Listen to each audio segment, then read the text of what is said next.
Hi, everybody. Okay, we'll get started. This me- This meeting is being held in accordance with the New Jersey Open Public Meetings Act. Annual notice of this meeting was published in the Union County Local Source and the Newark Star Ledger. Said notice was posted in the municipal building, and a copy is on file with the office of the borough clerk.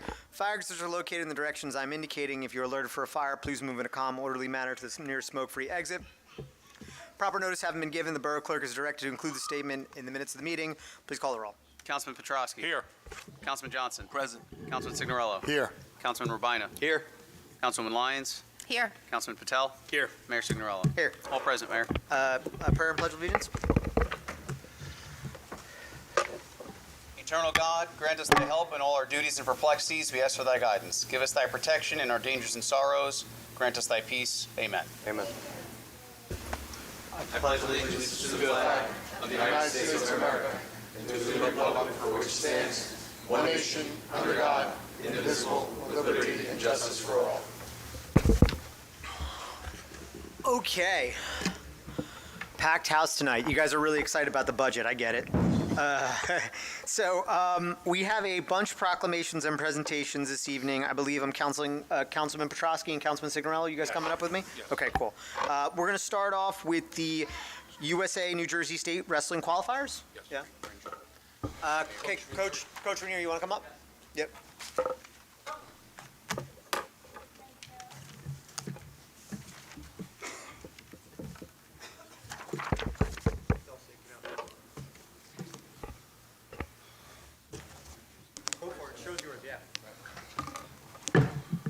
All right, thank you. The Roselle Park Recreation Department has long enjoyed a level of support that is unlike most other recreation departments. We'd like to thank Mayor Signorello, Town Council, our Recreation Liaison, Councilman Petrosky, Andrew Casais, Ken Blum, the Recreation Committee, the ASYC staff, volunteer coaches, and members. I'm honored and privileged to join the recognition of their Winter Recreational Sports Awards. Wrestling. The season is completed. The off-season has begun. We are happy to report our teams represented Roselle Park well in all three leagues. We had a number of tournament place winners and champions. Please allow me to offer a special thank you to the head wrestling coaches at Roselle Park High School, Ryan Rooney and Jason Kearns, along with their assistants.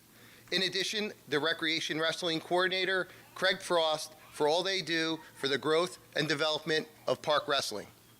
We'd like to recognize the following outstanding accomplishments.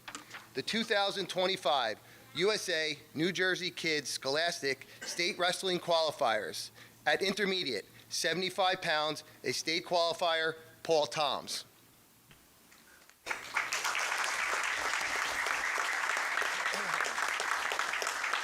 At intermediate, 90 pounds, a state qualifier, Malik Gassama.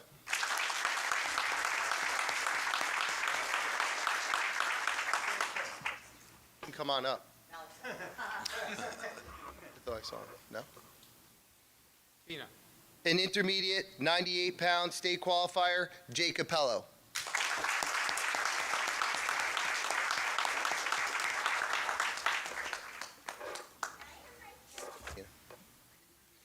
Next, we'd like to introduce our 2025 USA Wrestling New Jersey Scholastic State Wrestling Place winner. At Bantam, 55 pounds, placing third, Cole Appello.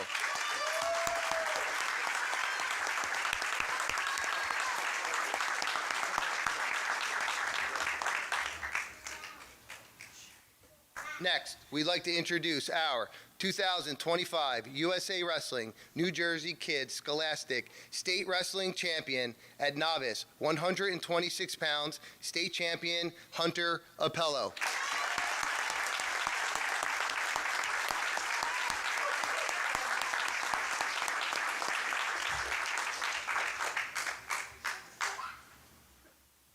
Lastly, we'd like to offer a heartfelt thank you to the volunteer Roselle Park recreational wrestling coaches, Russell Benner, Pete Hilburn, Bob Appello, Troy McDermott, John Gora, Craig Montgomery, and Dan Walsh. Thank you.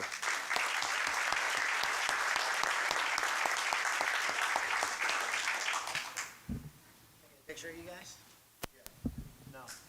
Fine? You guys want to come in here? Over here, guys.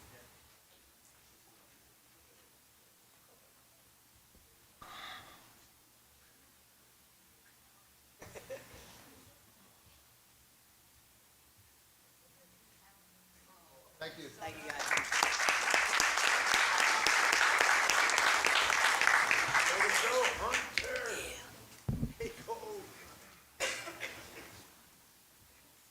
Next, high school wrestling. Let me introduce our boys head coach, Ryan Rooney, our girls assistant, Samantha Graves, and our girls head coach, Jason Kearns.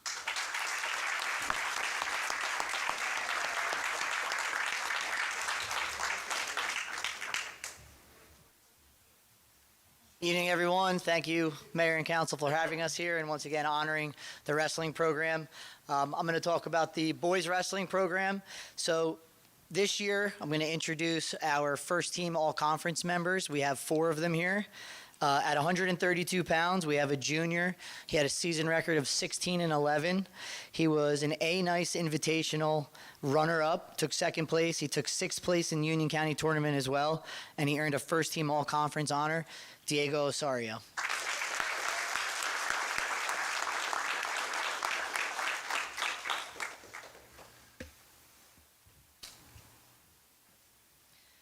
At 157 pounds, another junior, he had a season record of 18-13. He took 6th place at the A-Nice Invitational and qualified for the Region 4 tournament this year by placing 3rd at the District 13 tournament. He earns first team all-conference honors for the first time, Anthony Cianfrocca.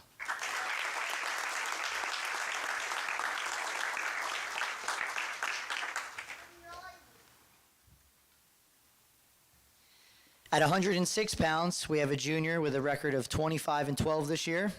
He took 3rd at the A-Nice Invitational, 5th place in Union County, 8th place in the WSAZ Invitational, which is a prestigious event we go to in West Virginia. And he qualified for the Region 4 tournament this year after placing 3rd in the District 13 tournament as well. He earned first team all-conference honors, Angel Lopez.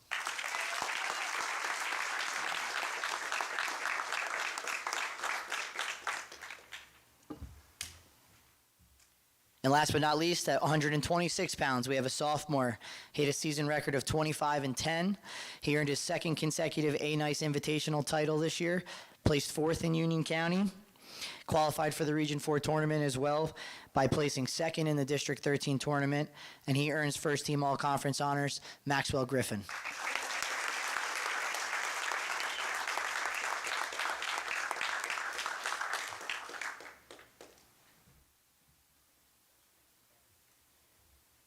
Good afternoon, everyone. In our first official inaugural season, we were fortunate to have 2 girls represent us in the New Jersey State Championship tournament. At 152 pounds, a sophomore with a record of 25-11, she was a Bayonne tournament champion, 3rd place at the Queen of the East, 3rd place in the Union. She was named first team all-conference Union County honors. She was a region tournament runner-up and a New Jersey NJSIAA Girls State Tournament qualifier, Ava Forstenhauser.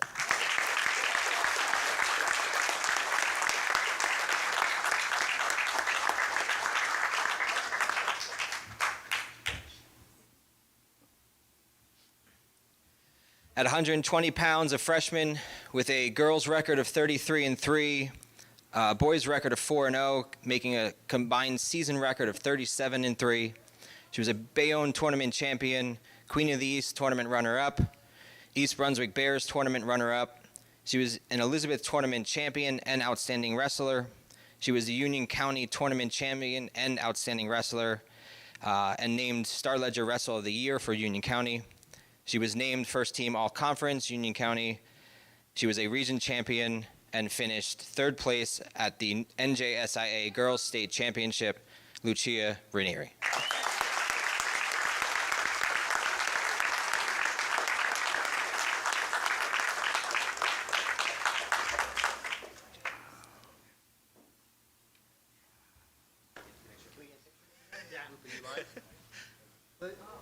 Rudy, stay.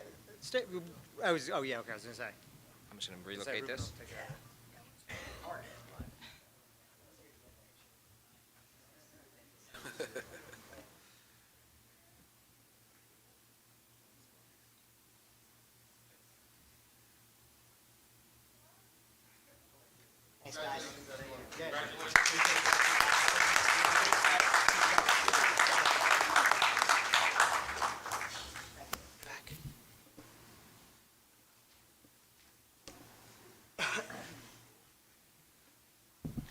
Basketball. The basketball numbers were very good. We had 11 teams practicing and competing in schools throughout the borough and county. We had over 56 games scheduled and 120 participants. This did not include the championships games that were held at the high school in the main gym. Please allow me to offer a special thank you to the head basketball coaches of Roselle Park High School, Matt Talbot and Stacy Hartzler. In addition, the recreational basketball coordinators, Frank Genova and Tina Schwartz, for all they do for the growth and development of Roselle Park basketball. Next, let me introduce the 2025 Roselle Park Recreation 3rd through 5th grade co-ed basketball champions, Team Adams.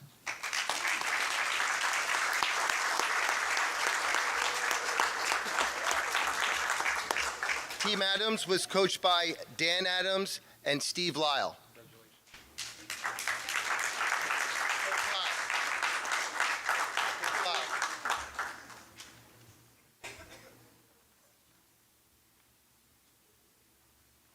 All right. May I have Chloe Adams?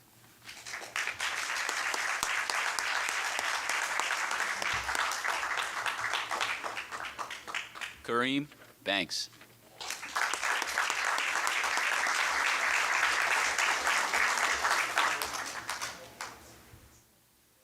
Alex D'Amico.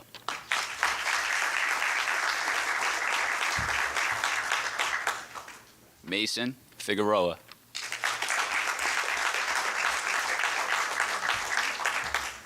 Malia Figueroa.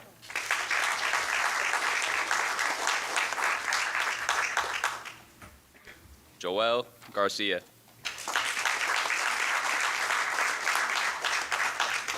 Uzman Gassama.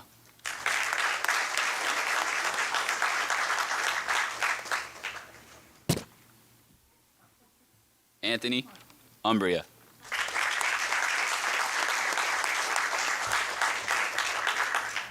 Adonis Vargas.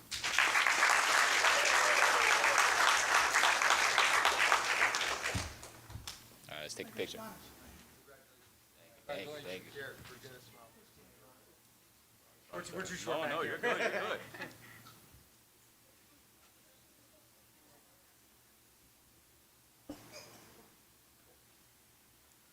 Good job, guys.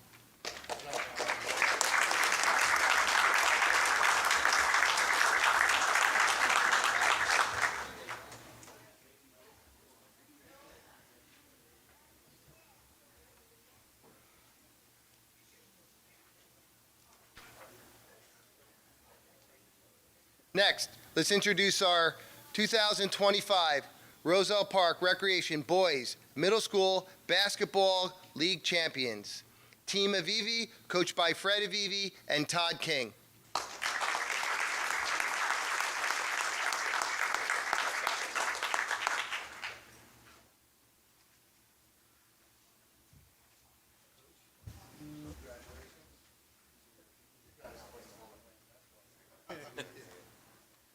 All right, let me introduce Brandon Avivi.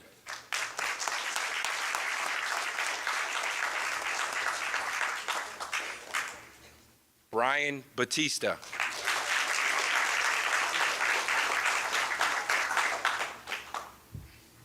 Good job, bud. Dario Valdez.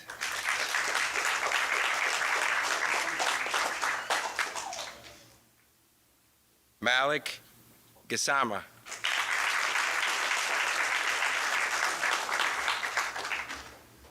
Alexander Gomez.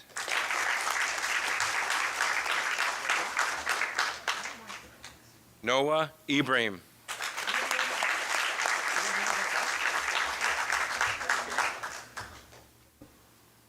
Vincent King.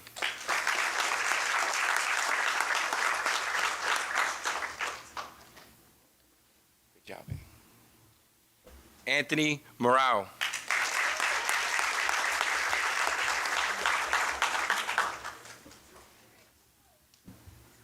I like the shorter kids. It's easier.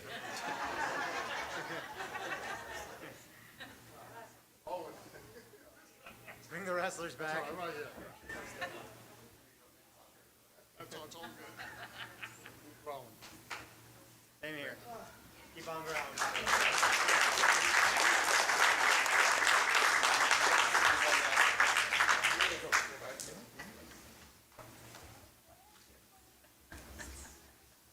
All right, so lastly, let's please give our mayor, council, recreation department, volunteer coaches, parents, and athletes another nice round of applause. Thank you, everyone.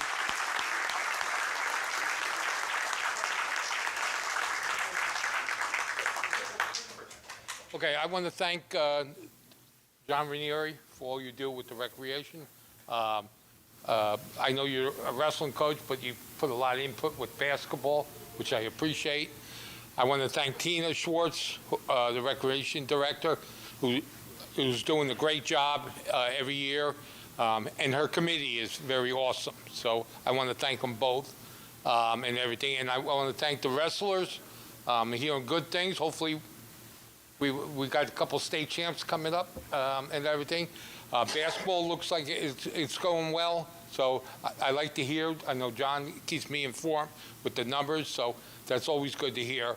But I just want to thank the parents.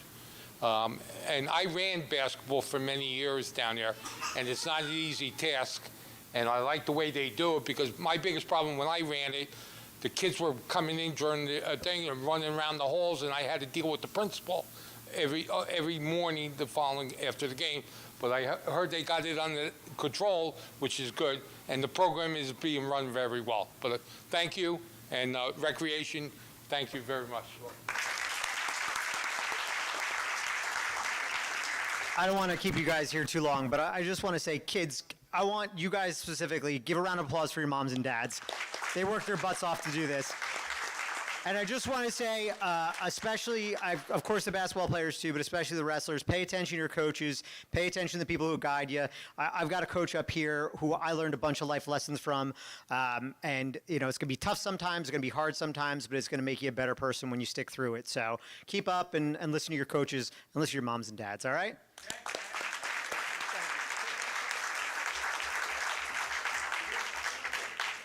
Thank you, everyone.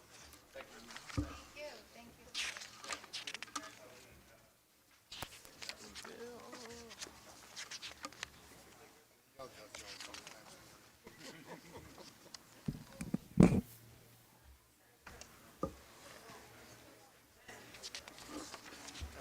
Do you want this? What do I do with this?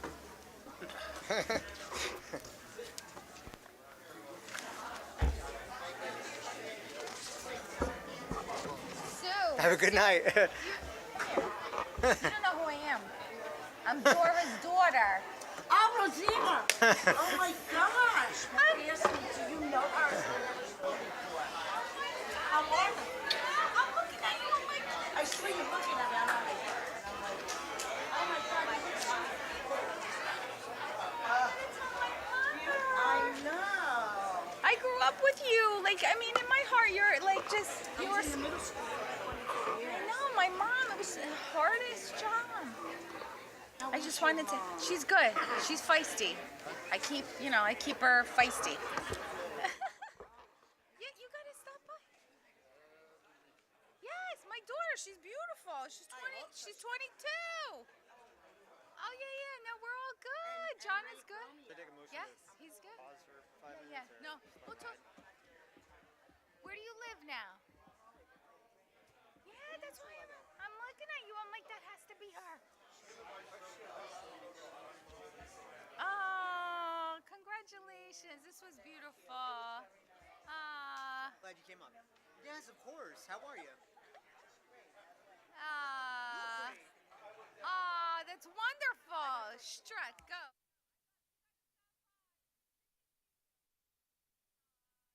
You. Santa. It's scary when someone says, you look so different. What does that mean, lady? Yeah, I was 14 when you did. No, I'm like cat. I love it. I'm so happy to see her.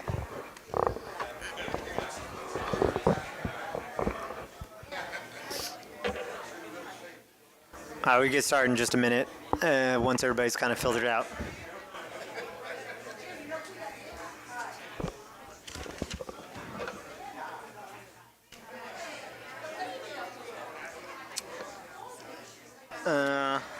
I remember what I was called you for. Oh, next meeting. Yeah. Good catch, though. Yeah. Yeah, that was in my head. Yeah, next meeting. Okay, all right, guys, we're going to keep going with the business section of this. May I have a motion to move meeting minutes pending any corrections? So moved. Second. All in favor? Aye. Okay. May I have a motion that bills and payrolls be not read and passed for payment? So moved. Second. All in favor? Aye. All right. This might be a little loud, but we'll keep it rolling. It's filtering out now. Yeah, there we go. May I have a motion to open the public portion on agenda items only? So moved. Second. All in favor? Aye. Anybody want to come up and speak on agenda items?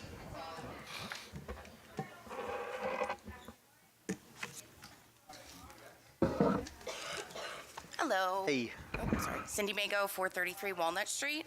I just have to preface this, I am not speaking for the Board of Education, but Okay. I am providing data with the approval of the superintendent. Sure. I wanted to talk about Ordinance 2815. I know it's just for introduction, but I wanted to give some actual numbers before you think about it. So I think that the important question is, what is the financial burden of these apartments with pilot on the municipality versus what is the burden on the school district Okay. financially?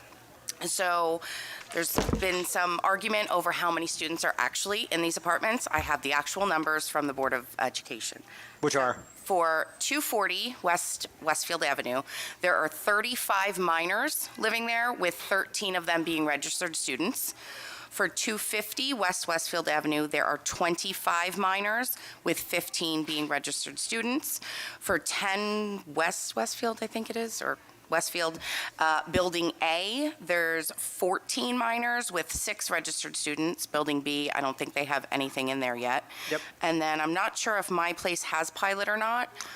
They do. Okay, so Yep. 450 Westfield, not sure of the number of minors, but there's currently 8 registered students. So in total, there's currently 42 registered students in those apartment buildings, with 74 minors, so they could be homeschooled, go to another school, they could be too young for school, so they could possibly be coming.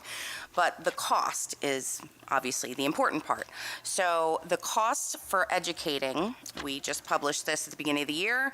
Kindergarten through 12, each grade has a different price. It also varies if you're in the autism program or the multiple disability program, but the price ranges from $18,523 all the way up to $32,643 per student to educate them.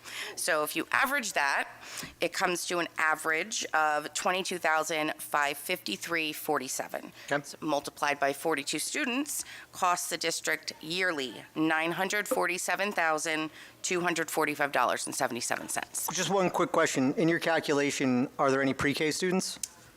They're not included in the preschool. They definitely are. I have the same numbers. And they would be calculated They different didn't- because we get they state didn't break funding it for up. that. But, Yeah, okay. they didn't break it up for There's me, about so- 8 pre-K students. Okay, so minus 8 at 22, so take 160 off, so 750,000. Okay. It also would depend if any of those students are special needs. So if the school district cannot provide the services that they need, Yep. that price can go up to $100,000 to $150,000 for just a single student, because they then are sent out of district to a special school that provides them with what they need. So what are the chances that out of all those students, none of them need that? So that would be an additional 100,000 just on top of there. So it's really all, I wanted to present just the actual numbers, so Thank you. thank you.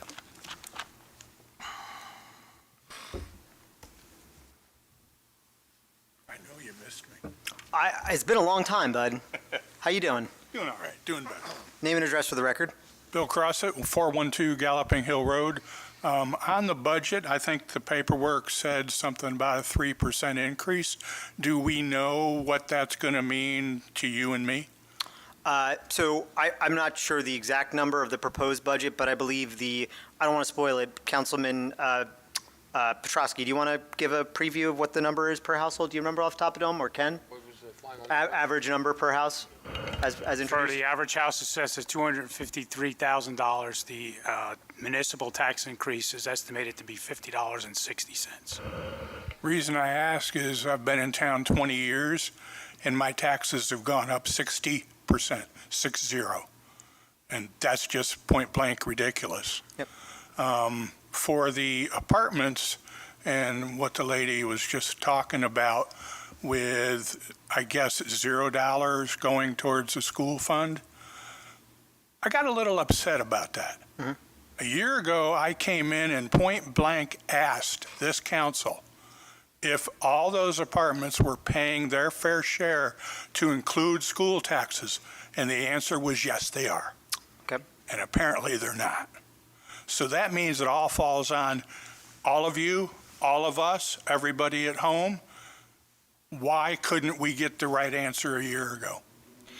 I mean, I would also say, given those calculations, a house with 3 children is not paying their fair share of school taxes, right? I mean, Well, I don't let's just have any say, going to school. I mean, let's just so- say my house is $12,000 a year. That's $6,000 about going to the schools. If I had 3 kids, I wouldn't be paying my fair share. Right. And what I would say, which I think is lost in all of this, is the Board of Education is still included in the assessed property, it's the property value, correct? The pilot is off the gains of the revenue, right?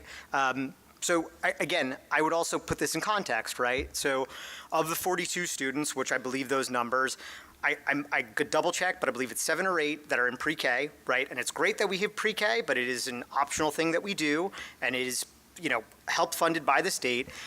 So there's about over 2,000 students here, right? So 41 represents 2% of the population, right? I want to put things in context here. But I do want to say that they're not getting paid the improvement on property, which is a significant savings. No amount. disagreements. So that's where I'm not here to advocate all the way as saying that I got the right number, but it's not fair. It's not. Yeah, and the improvements, they are not, there's no. I get all that. Yep. But the answer I was given last year was yes, they're paying their portion of school taxes. Again, I would say they are because they're paying on the property taxes. They are not getting cut in the pilot According as to it this stands. thing that's on the agenda, it's going from 0% to 20 if it's approved. Yes. So that means it was at 0 last year. Yes, they got 0% of the pilot. They got their share of the property taxes, though. Okay, thank you. Anybody else like to come up and speak on agenda items?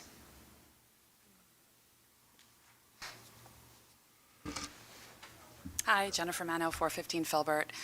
So just to clarify, you said that if a 3-person household wouldn't be paying their fair share. Yep. I agree with you there. However, I mean, just by the same logic, right? right, Yeah. but these people in these apartments are not paying any share. That's totally incorrect, and I think that needs to be dispelled right now. Can you explain that then? Because the apartment owner pays taxes, and they pay the apartment owner, which pays taxes, right? There are But taxes. what percent is going to the school district? Again, so again, if council wants to be recognized, council can ask to be recognized, Councilman Signorello. But my point is 100%, right? The pilot, there is no money seconded to the Board of Education right now. But if Sullivan Chevrolet, if they were paying $100,000 in property taxes, about $50,000 of that goes to the Board of Education, just like it always has, right? Would you say that, 1 for 1 adds up to every student? No, but there's, look, I'm going to use national averages, and I don't want to take up all your time, right? But I don't have the stats from Roselle Park, but national households, about 30 to 40% of households have school-age children, okay? If we assume that Roselle Park has the same thing, that means 60 to 70% of households in Roselle Park are paying for the Board of Ed without having kids in the school system. That's a bargain we make as a community, right? We put it all together and we make the money. The last thing I want to say is, we are the ones, I get beat up over taxes. No offense, not the Board of Ed, right? They come to me because they think I make the taxes up and down, right? And it's not the truth, but whatever. We assess the taxes and levy the taxes. The Board of Ed gets what they need, right? If the Board of Ed increases the budget, we go out and collect that. Am I saying that correctly, Andrew and Ken? Fully funded, yes.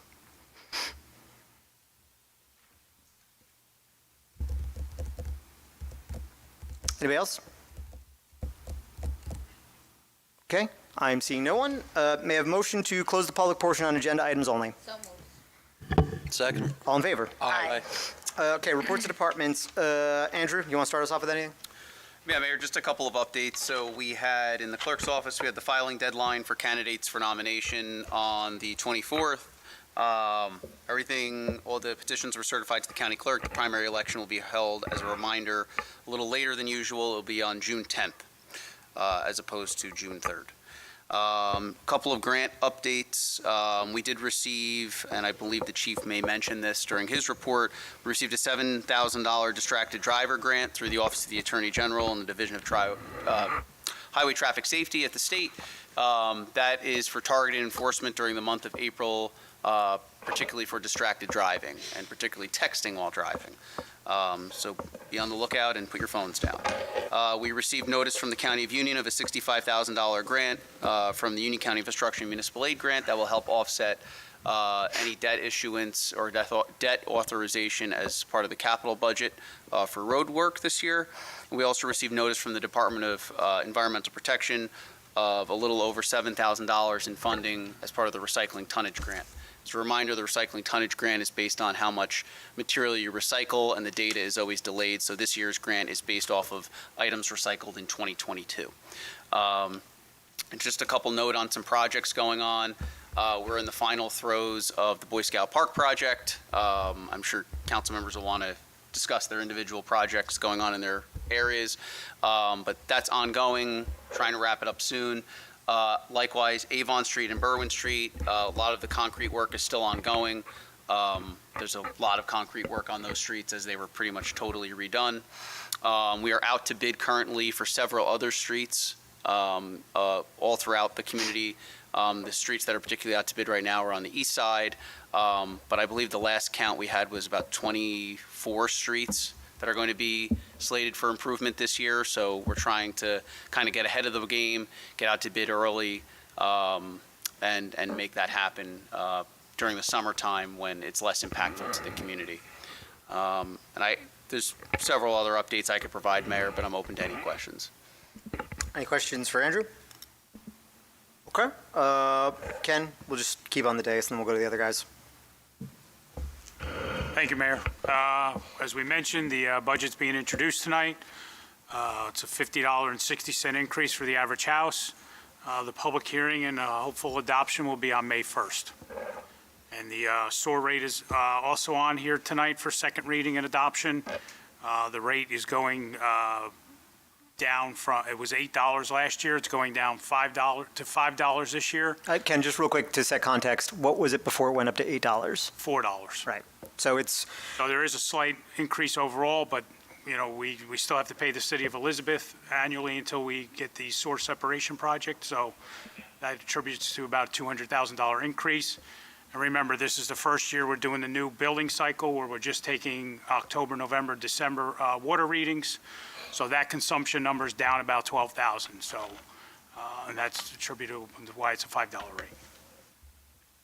That's all I have. Cool. Thank you, Ken. Let's start off with Chief Reno. Come up.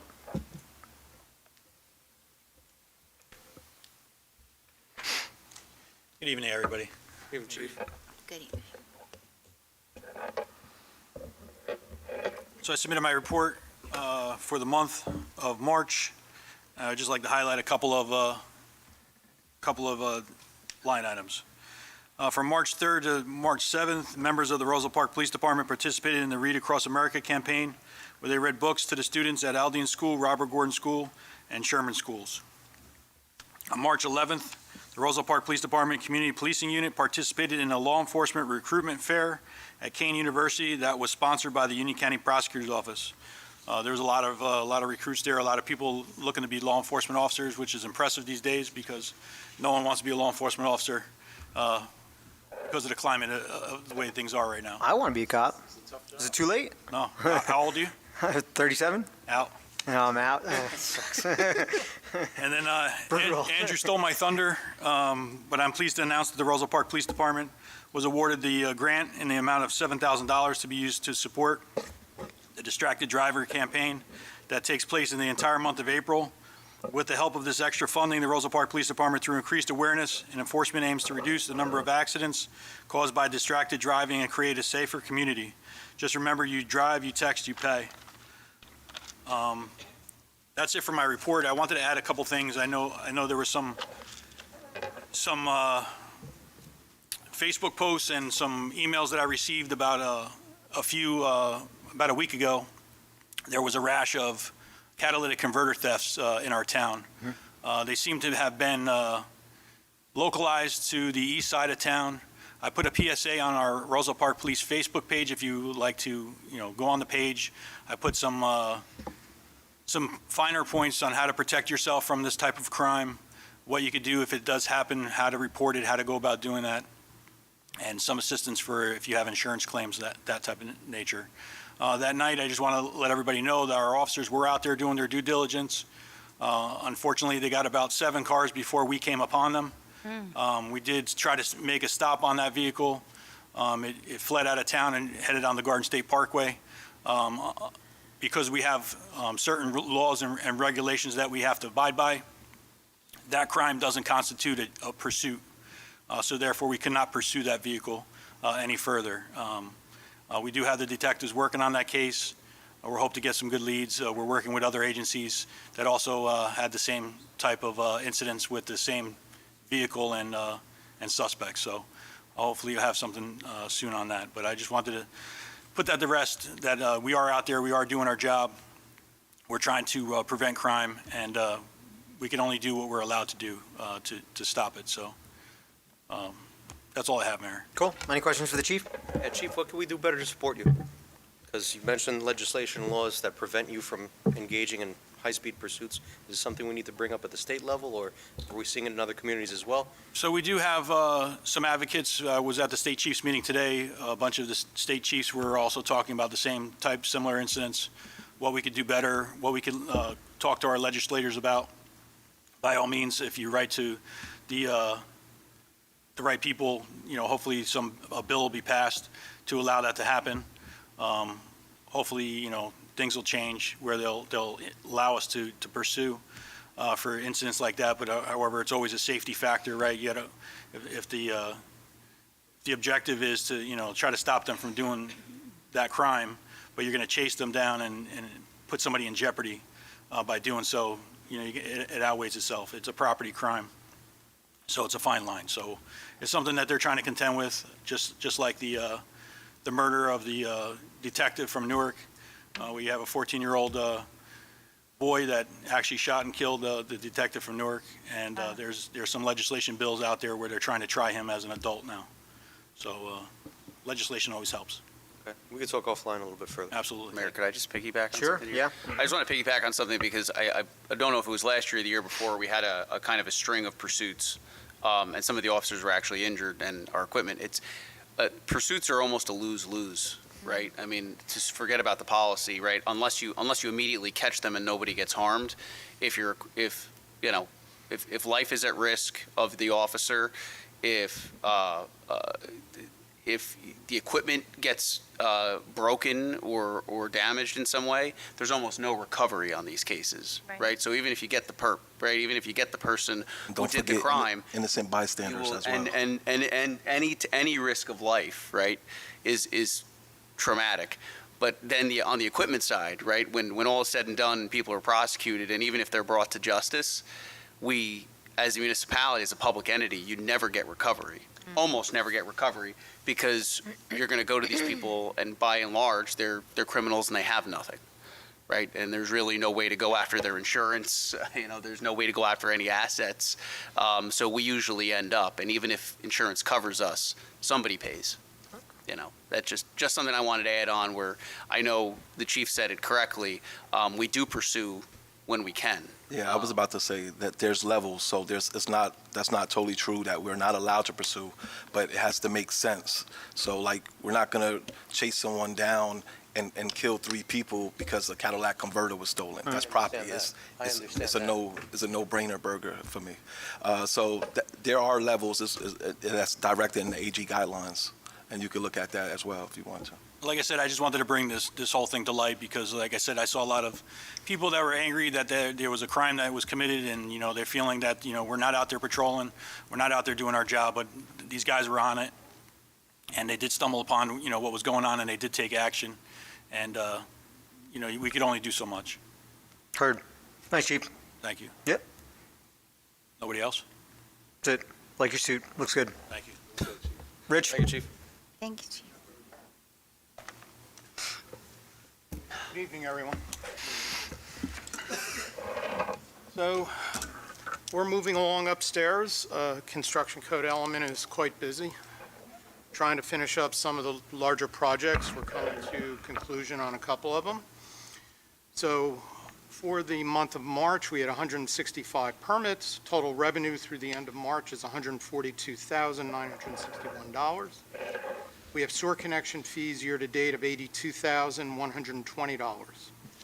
We only had 5 uniform construction code violations, which I was very pleased with.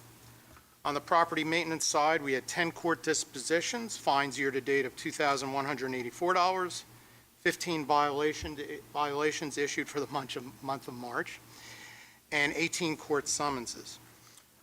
10 West Westfield Avenue, the parking garage, I TCO'd that building yesterday. We are now in the process of finalizing documents for a temporary certificate of occupancy for Building B, which hopefully I'll be able to issue tomorrow, but that's up to Capadaglia if they bring in the paperwork that I need for final due diligence. So I will forward that information to both Ken and Andrew once that is complete. I'll forward them a copy of the certificate for purposes of the pilot, and I know that was just discussed on the pilot. The Hunter project is moving along quite nicely. Inspections are continuing. 404 West Westfield, the Fernmore project is moving along quite nicely. Their anticipated occupancy date is September.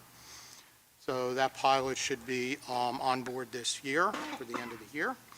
Hunter's a little further out. I don't know if they'll be completed by the end of the year. I'm not sure about that. For Development Review Committee for next week, April 9th, we have 2 applications, one for 374 East Westfield Avenue, one for 123 Grove Street. And that's my report, so if anybody has any questions. Which one are they looking to put in the net up at Hunter? For the, I'll follow up with, I know he's putting it up. Val on that. I gave him all the information. I gave him 2 companies, one up in Connecticut that I used to use when I was coaching years and years ago. And I know he got a price from the one. I don't know if he actually ordered it, though, so I will find out. Okay. Keep me posted on it, please. Excuse me? Can you keep me posted? Sure, Thank you. absolutely. As soon as I call him, I'll email you. Appreciate it. You got it. Cool. Any further? No? That's it. Cool. Thanks. Sounds good. Thank you, Rich. Ruben?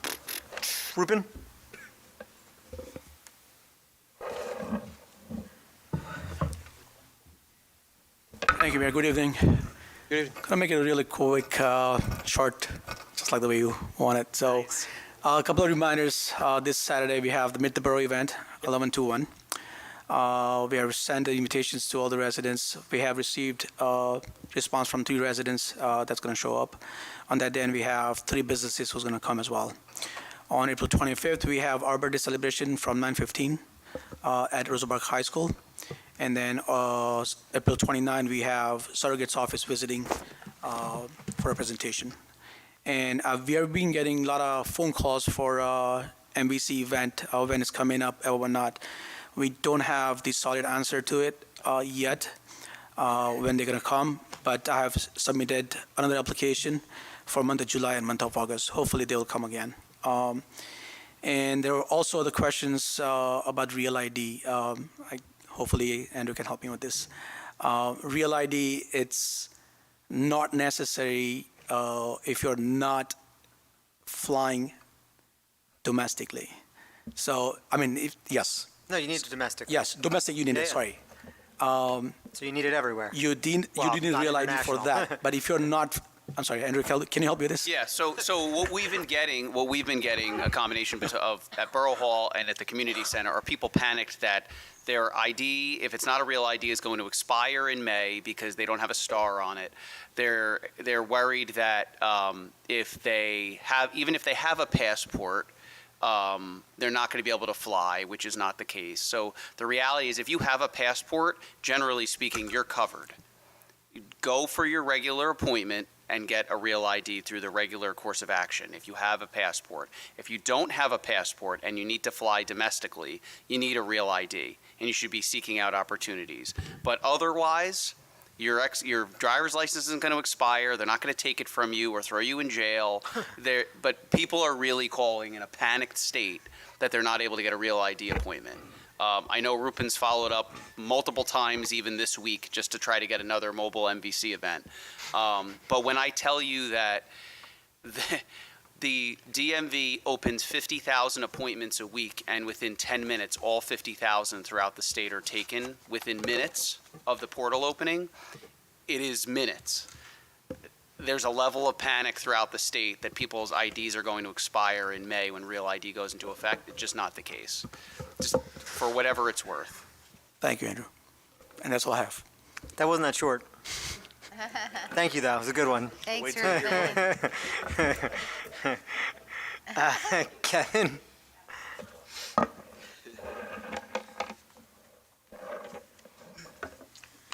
Evening. I'll be short. I know Andrew sent an email earlier this week just discussing the utility company pavings, but I'll be brief on that. Towards the end of next week, milling is going to take place. This is the New Jersey American Water Project. Main work that was done prior year is now going to get paved. That's Maggie, Roosevelt, Hawthorne, and West Clay. That's going to get milled towards the end of next week and then paved the following week. Elizabethtown Gas is looking to mill and pave East Colfax, Hamilton, East Lincoln, East Roselle, Sumer, and Walnut Avenue. Oh, you're butchering them tonight. Sumner and McGee. Sorry. And everyone only cares about Walnut. And Walnut, yes. That'll be the most disruptive. They plan to start the week of the 14th, so notices will go out as they move along in that. We did have going back to the storm sewer project separation, we did have a meeting with DOT a few weeks ago. Went well. They had a few questions, few requests of additional information. They did ask for analysis to justify the need to go down Route 28 as opposed to other routes. So that's something we'll do prior to submitting an application, just make sure they buy into it. They do have a few things. The analysis is Elizabeth made us. It's a tricky kind of situation. It's not really it's an engineer justification, it's also an economical justification and a settlement justification. So there's a few things that kind of weigh into that that we'll discuss with the DOT. But positive meeting with them, I think, moving forward. Eventually, we'll get through them, and then we have a meeting pending with the New Jersey Department of Environmental Protection for the permit for the connection into the Elizabeth River. So that's pending. But once we have that, the project will continue to move as planned. On the good note, all of West Route 28 is going to be redone, so this makes sense for us to go down Route 28 anyway, because it has to all get redone anyway, right? Yeah. So part of the meeting was discussed. Some of the paving requirements, they will likely require paving curb to curb. But if we're in the median, you don't have to pave the other side. You just pave the westbound or the eastbound side, depending on what side we're in. But yeah, a lot of the roadway will get redone. Unfortunately, it's in Elizabeth and not in Roselle Park, but. Cool. Yeah, go ahead. Yep. Mm-hmm. Is there any date for Walnut Street? Do you have a kind of? I don't have an exact date for Walnut Street, but they plan to start on the 14th. Kevin, you're killing. Like I could feel the rage, the rage emanating. It's more like vitriolic than pilot money. No, right the answer. now. Hold on. No, the answer is yes. No, the answer is yes. So their milling, their commencement date for milling is the 14th, right? Yes. I'm just trying to remember off the top of my head. I know you just said it. So yes, it's the 14th. It's the 14th, but it's a large. Just to be clear, there's multiple roads. It's multiple roads, so we can't say it right now with certainty that Walnut will be the 14th, but that area will be done the 14th. I'll get the 14th of November. I'll get an exact schedule of the roads on the order of roads they're going to do. I'll let you know. Be careful when you walk out that way, Kevin. Lion's Den. I'll run it this way. Okay, cool. Thanks, Kevin. Thank you. Yep. Who's left? Coach. Oh, he had enough time tonight. No, I'm just kidding. Come on. Come on. Come on. I think he's the last one, right? Did I miss anybody else? Steve couldn't make it last minute. He's feeling sick. Sorry, buddy. Chief, Fire Chief. All right, I'd like to thank Mayor Signorello and Town Council for giving me the opportunity to provide a brief update. Membership and recreation. We currently have over 480 recreational members. The Recreation Department has 23 programs, 25 employees utilizing 11 locations. Homework and aftercare, we currently have 121 members. We're transporting and chaperoning over 98 students daily. After school care has 13 programs, 20 employees and growing. Winter sports and activity program is completed. Off-season 3rd through 5th, middle school and high school volleyball is completed. They had 80 participants. Off-season 8U and 10U softball is completed. They had 30 participants.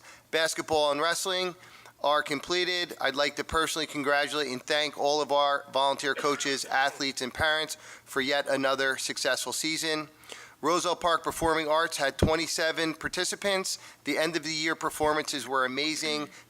Congratulations to our RP PAC program.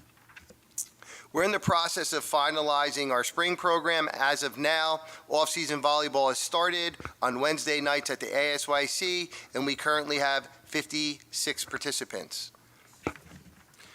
The ASYC has recently hosted the following: Scout meetings, Recreation Committee meetings, Public Affair and Community Event meetings, CPEG meetings, PTA meetings, 5th grade parent meetings, recreational sports events, and CPR and AED certifications, to name a few. I'd be remiss to not congratulate Tina Schwartz for being named the Borough of Roselle Park's Women of the Year. Congratulations, Tina. It's very much deserved. As always, you can contact the Recreation Department at rosellepark@recreation.net with any questions or concerns. That completes our April Recreation Department meeting. I'd be happy to answer any questions. Anything? Thanks, John. John, Yeah. thank you very much for helping me with the recreation awards tonight. You're welcome. Thank you very much. Yes. And congratulations with your daughter. Great. That is definitely an honor, 3rd in the state. Yes, super proud. Yes. Cool. It's all that coaching you did over the years. Yeah. Thank you. Thank you. Okay, I think that's it. May I have a motion to accept the reports of departments as submitted? So moved. Second. All in favor? Aye. Okay, please read ordinance number 2811 by title. Yes, Mayor, ordinance 2811 is an ordinance for second reading and public hearing, an ordinance amending Chapter 27 of the Code of the Borough of Roselle Park entitled Sewers with specific amendments to Article 2 entitled Obstructions and Breaks, and entitled is spelt right on the actual ordinance. I believe it. May I have a motion to open the public hearing on ordinance 2811? So moved. Second. All in favor? Aye. Would anybody like to come up and speak on this ordinance? I am seeing no one. May I have a motion to close the public hearing on ordinance number 2811? So moved. Second. All in favor? Aye. May I have a motion to adopt ordinance number 2811? So moved. Second. Is there any discussion? Yes, Mayor, just short. I'm not going to overdo it. This just holds the utility companies accountable. They can't no longer just build through our sewer lines. They need to coordinate with the borough because, Mother Nature's not the only one that's causing flooding. So this just makes sense. Thank you, Councilman. Anything else? Okay, call the roll. Councilman Petrosky. Yes. Councilman Johnson. Yes. Councilman Signorello. Yes. Councilman Urbina. Yes. Councilwoman Lyons. Yes. Councilman Patel. Yes. 6 votes in the affirmative, Mayor. The ordinance is adopted. Please read ordinance 2812 by title. Yes, Mayor. Ordinance 2812 is an ordinance amending Chapter 27, Section 6, Subsection 3 of the Code of the Borough of Roselle Park entitled Imposition of Charges. I have a motion to open the public hearing on ordinance number 2812. So moved. Second. All in favor? Aye. Would anybody like to come up and speak on this ordinance?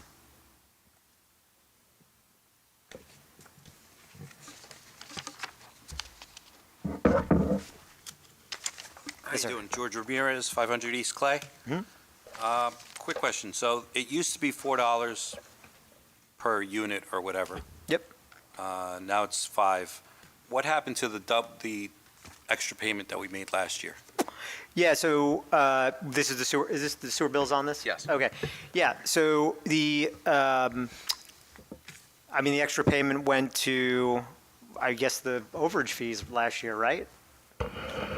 The extra payment it was just split out into two payments to make it easier on the residents. Yeah, so the total was 8%. We just That split was it in half it was because an it was a lot. $8 fee, and that was the budget for the budget last year. It had to be raised. So, But that was because of the lawsuit, correct? right. And the lawsuit still happened. So we still have We to pay got the the money bills. from the state for the 3 million, and then that million got waived by Elizabeth? Yeah, so that's why it's back to normal-ish this year, right? Correct. Yeah. So if that 4 million got taken care of from the check that we got from the state, We didn't get the check till December. so we didn't get, That's right. but we had an overage, no? No. No? So No, we struck that rate based on the budget we passed. We still had to pay all those bills last year. Yeah, so let me, it's government budgeting can be a pain, right? So we do the budgeting this year, or this time of the year, right? So this time of the year last year, we obviously didn't know we were going to get that state aid. So you need to set the budget in anticipation of the revenues you think you're going to get or not get, right? So keep me honest here, Ken, we couldn't factor that in because we didn't even know about it, right? It was an ask midway through the year. So basically, we tried to get it for September, and then we could have probably given some sort of payment back. Unfortunately, we didn't get it till like 2 days before Christmas, so it was out of the calendar cycle. So, look, the way to look at it is, it could be, it's $5 this year. If we didn't get that, it could be $6, right? So like, the relief is coming, it's just not in a repayment from last year. It's So that normalcy this year. overage was applied to the rate? The what was applied to the rate? The double payment, the extra payment was applied to the rate for this year? It was applied, no. It was applied to last year for there's two things that came out of the settlement that we have to pay Elizabeth. It is what we owe per the settlement in the rears. Correct. And we also owe them, they meter our outflows now. Okay. So the total payment, was broken out into two, but it's not a double payment. It was one payment, semantics.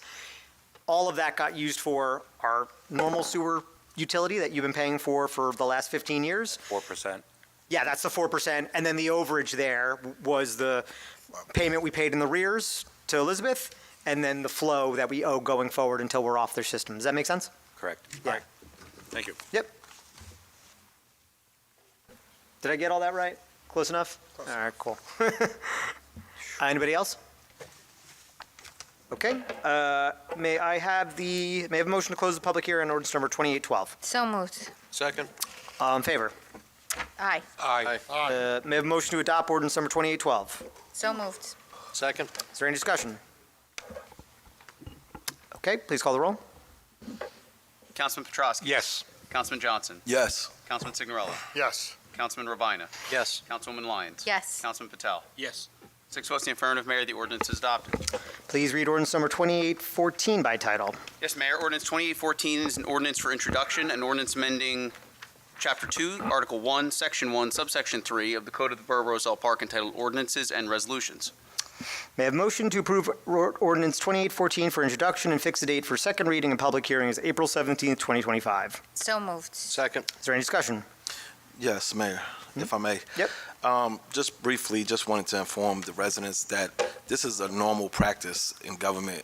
And it's actually, if you look up the New Jersey state statute, it'll tell you only elected officials that you voted on can put forth laws and ordinances, not department heads. So we're revising this. This forces the department head to work with their committees like they're supposed to.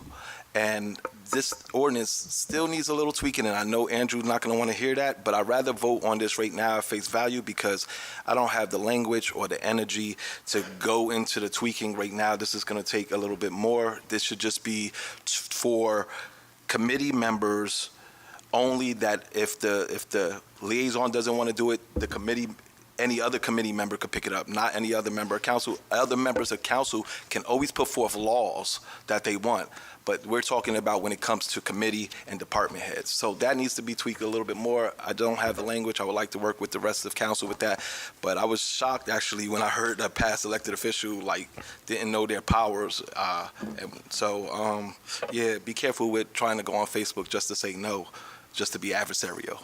Do a little research first. Okay. Further discussion? Please call the roll, Andrew. Councilman Petrosky. No. Councilman Johnson.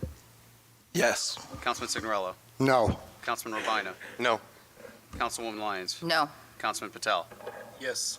2 in the affirmative, 4 in the negative. The motion is not agreed to. Thank you. Please read ordinance number 2815 by title. Yes, Mayor. Ordinance 2815 is an ordinance for introduction, an ordinance amending the Code of the Borough of Roselle Park, establishing a new Chapter 14 thereof entitled Long-Term Tax Exemptions. May I have a motion to approve ordinance number 2815 for introduction and fix the date for second reading and public hearing as April 17th, 2025. So moved. Second. Is there any discussion? Yes, Mayor, if I may. I'm going to want to move to table this in lieu of mayor and council. Next meeting, I want to put up forth a resolution that we do something for the schools. However, just to be clear and just for explanation purposes, the mayor, what he was conveying earlier is partially correct, but there's another part to it. So the developers aren't paying what's called the property component. When you do taxes and when you're dealing with the taxes, there's two. There's assessment of the land value and an assessment of the property. Now, compounded and over the years, we give them a pilot. Why else would anybody want a pilot? It's advantageous to do a pilot because they don't have to pay the upfront cost on the property value, which is a significant savings. In addition to that, they're only paying on the agreement 10 to 15%, whatever the borough has set forth in the parameters of the pilot. So that means they're only paying a small component on the annual service surcharge fee from the proceeds that they get. I was hoping not to have to educate, but unfortunately I have to educate the people. Okay, so the residents, you are correct. They're not receiving their fair share. And it's one thing to say that we're for the children, but our votes need to start showing that we're for the children. This money could be used for children with special needs, for people that's against drugs and education, like you guys with the cannabis, for the sports that we just seen.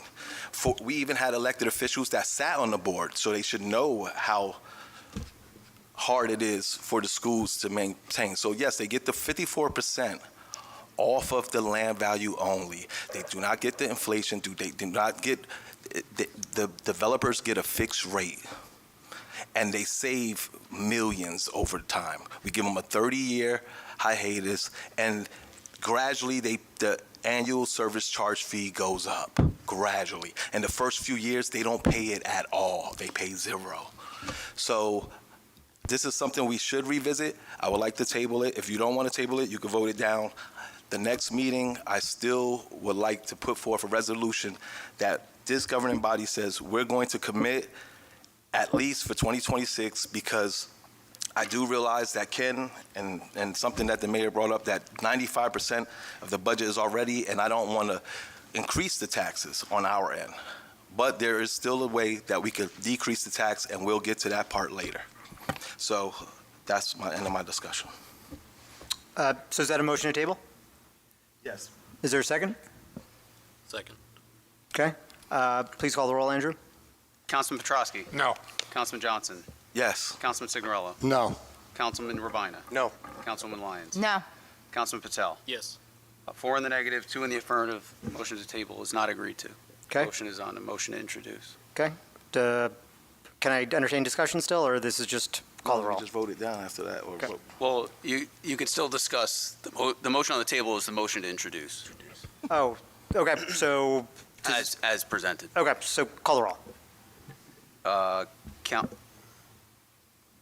Sorry, just give me 1 second.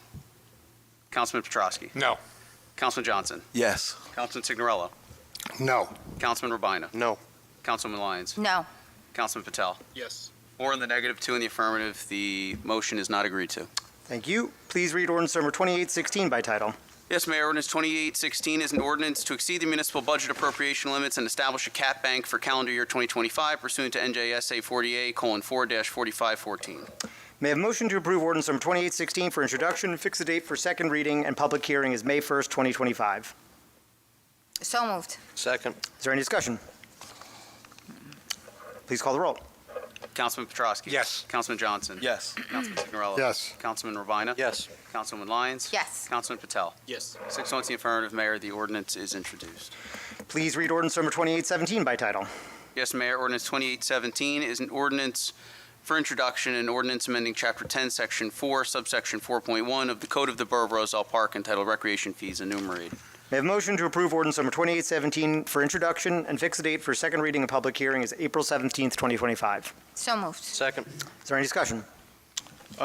Yes, I think we pretty much came to an agreement. We found some money, and I'm okay with it on face value unless you guys got anything else.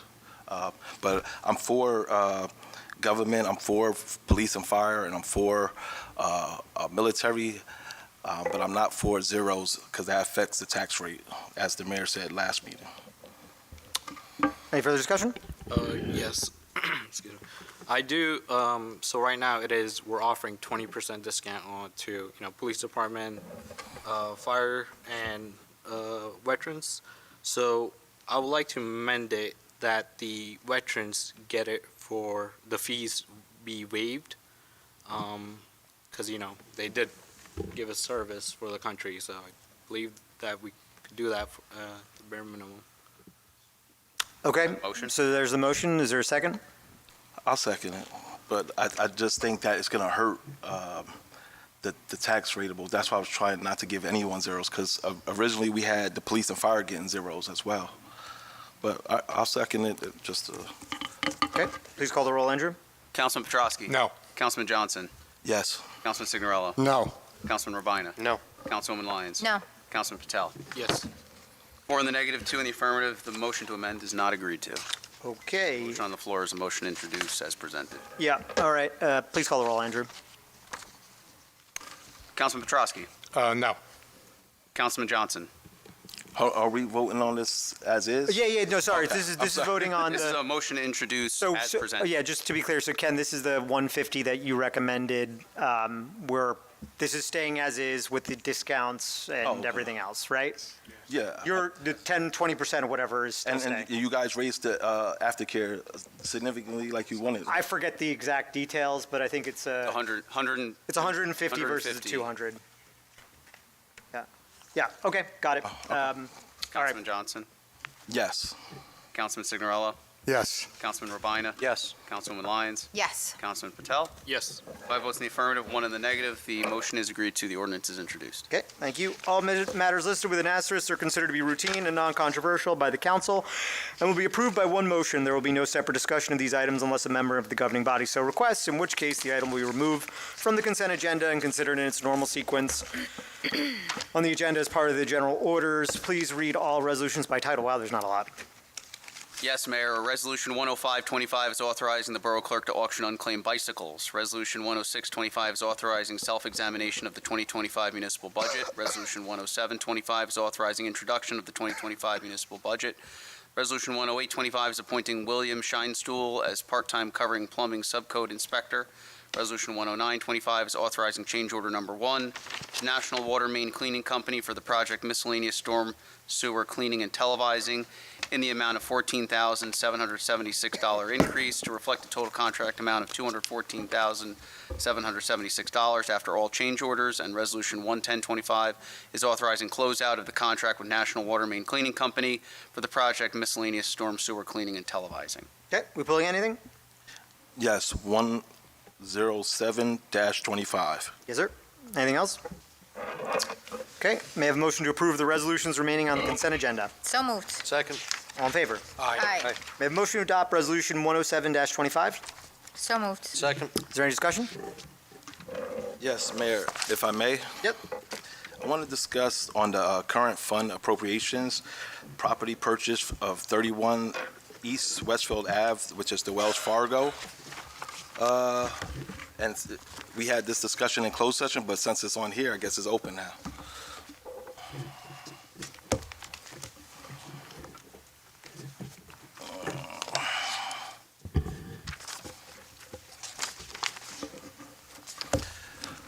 So, since we was talking about tweaking the budget and good use for 900K, I'm totally in a disagreement with this purchase.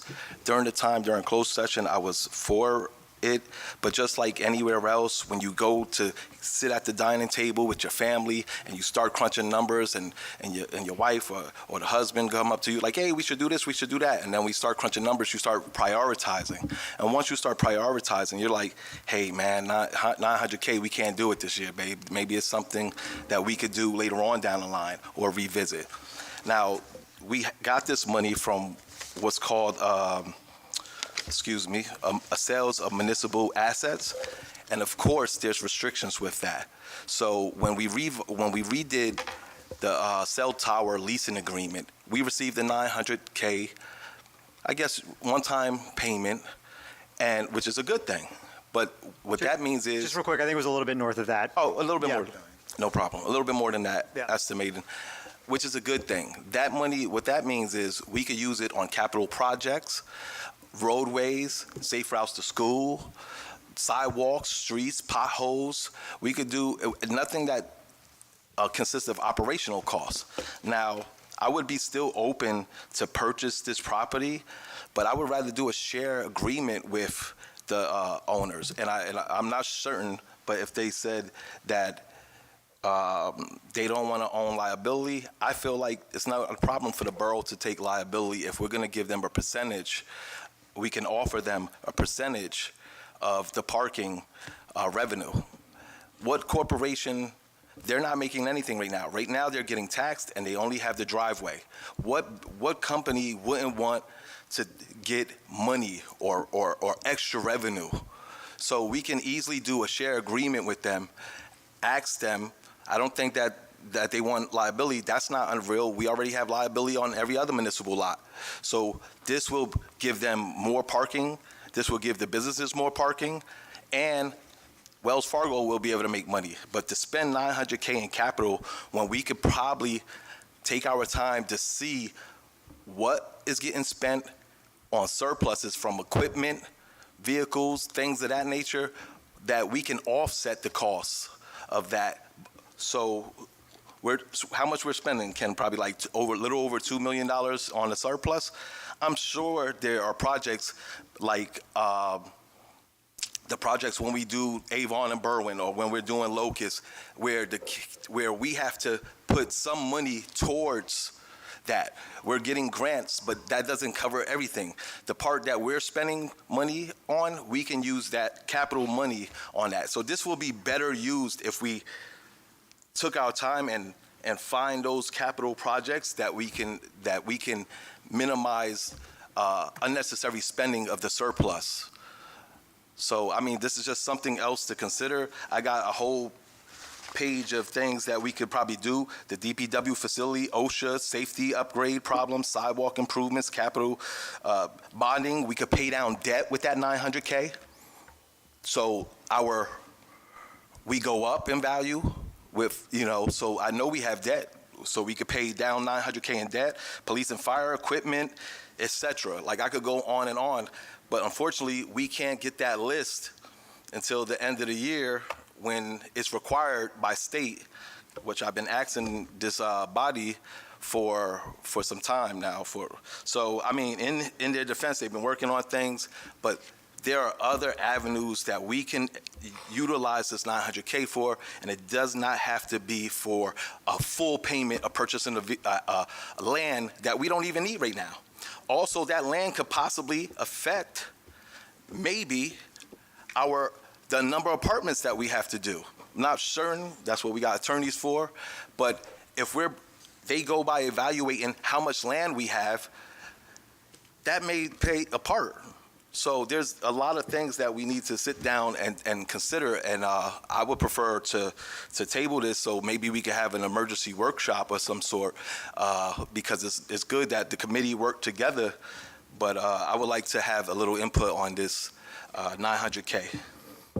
I digress. Cool.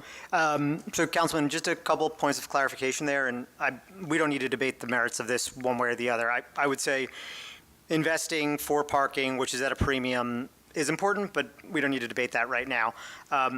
The original idea for this monies was actually, we tried, can I say this, what the original idea was? Yes, the original idea was, I don't know if I talked to council about this because we tried, we did, okay, to buy the ADACE building, so the pre-K building, right? Because we don't try to help out the Board of Ed at all, ever.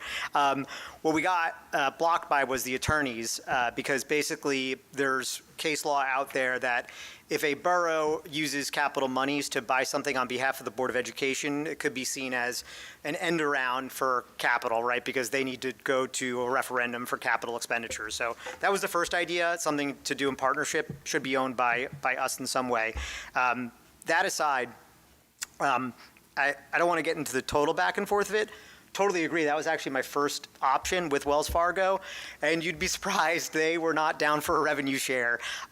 They didn't want the liability, right? You could take the liability. We tried. We said we'd insure it. Back me up here, Andrew. The going-in position of the borough was to lease the property, where they. I think your mic's off, but. Where they refused to engage in that negotiation was the subleasing part of it, right? Which would be the parking revenue, which would be installing parking stalls and allowing people to park there. They were initially very interested, but they thought it was some type of municipal parking, employees parking there.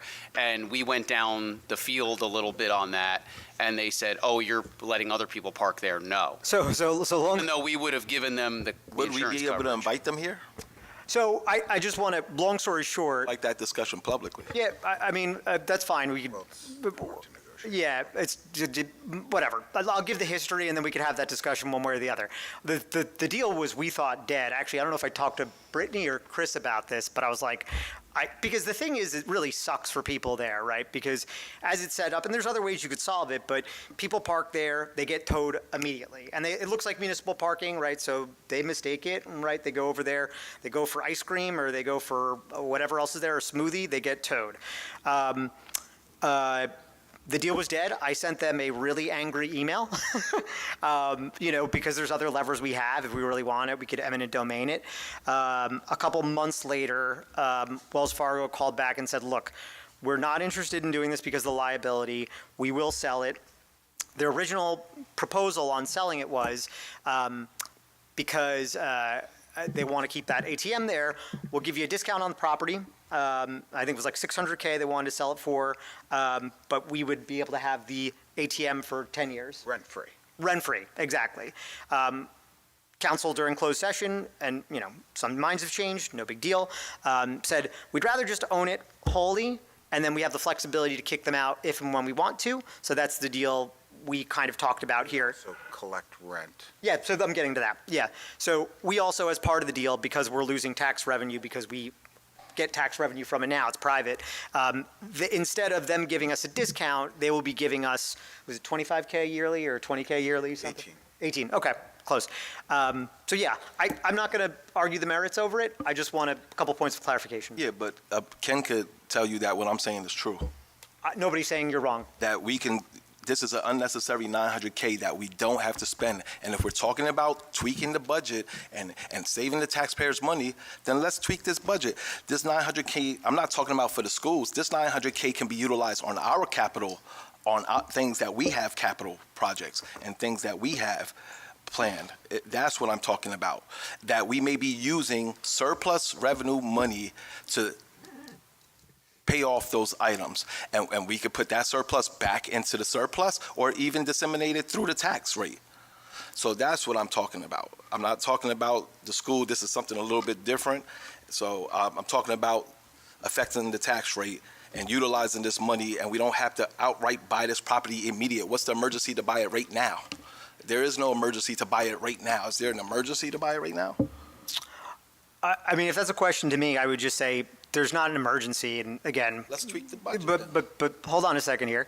I think looking around the corner, we are going to have a completely full downtown, right? Every storefront by September will be full, right? And Council, do we know that if this affects our affordable rate, stage 4? let me just finish the swing on my point. So my point is I think any of us who've been downtown on a Friday night, and I'm proud of this, it's getting pretty packed down there, right? I mean, between Dowlings, I think the investment of that is worth it. I will not speak for the attorney, and we don't have affordable housing attorneys here, but I believe when they calculate open space, it's open space broadly. Well, that calculation was already done, though. Okay, so it's the chalk line is snapped one way or the other. Yes. Okay. Mayor, may I speak? Sure, please. So, Councilman Johnson, you bring some good merits to your conversations, and we could talk all day about what we need for fire department, police department, DPW, and I would only be on this dais for, this is my, fourth year, but I was sitting as a department head for 19 years, and you bring some merits as the fire chief. So every department, every avenue we could look every day, there's something needs to be spent money on, right? And I think over the past years, 10, 15 years, mayor and council have done their job to try to do what's right for each community. So I think, and I understand what you're saying, right? And there are other ways to pay for other items and other scenarios, but I think this is the time, and that the town is flourishing.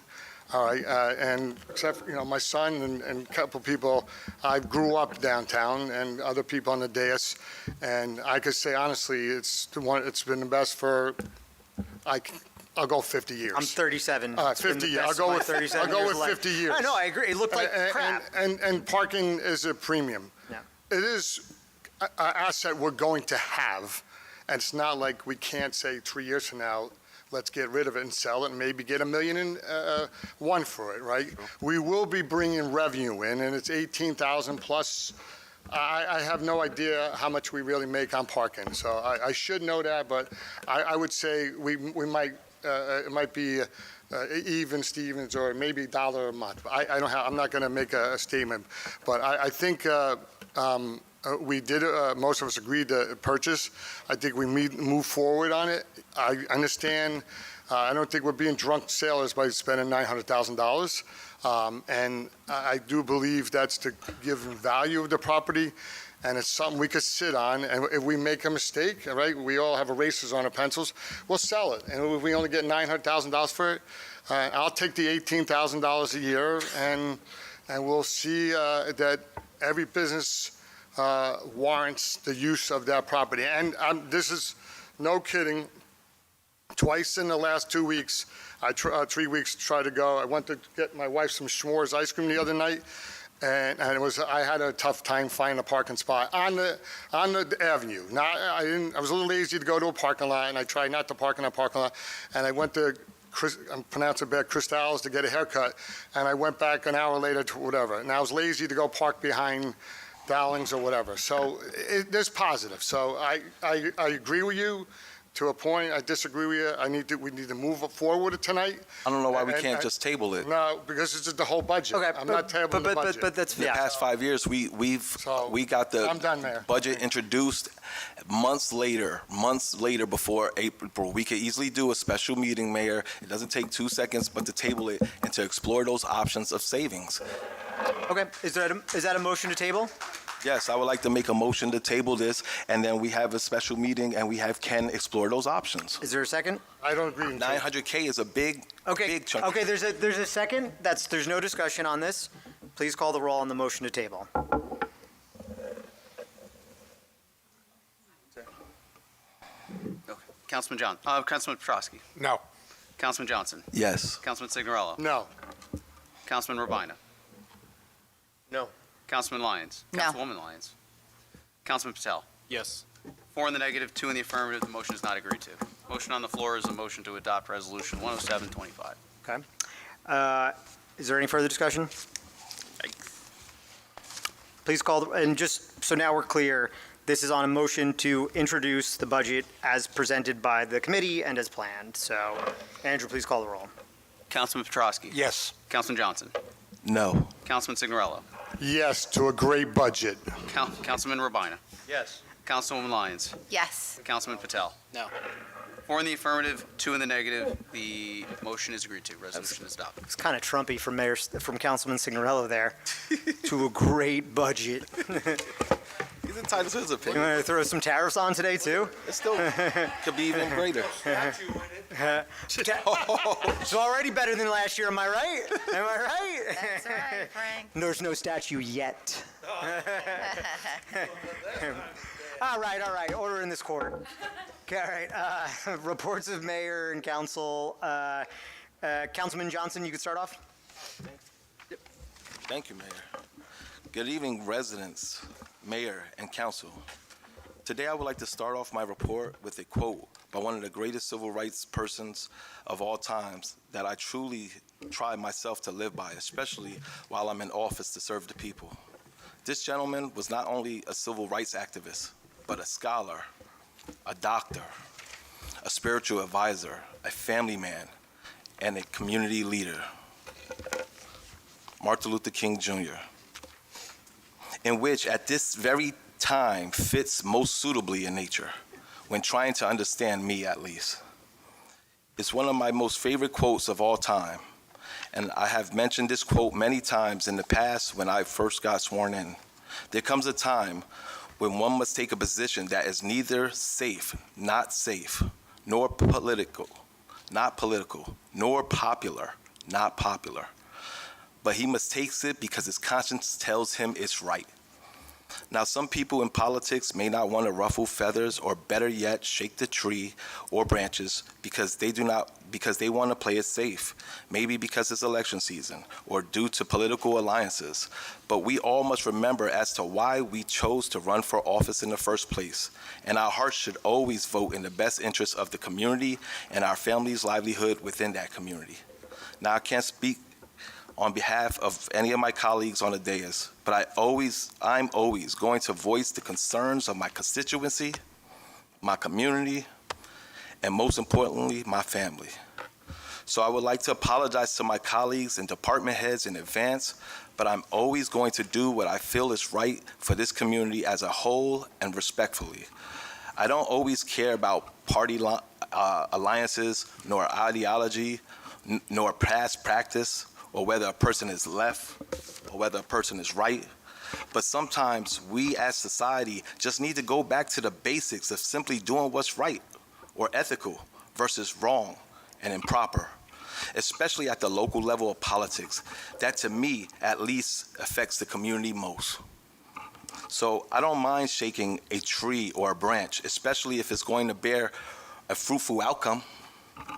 And no, it may not always fit perfectly with everyone's views and or agendas. However, the decision we make as a governing body is all connected to the town and is much necessary and is a much necessary entanglement to do what's right for the borough, because different perspectives help us collectively highlight what's best for the overall beloved community.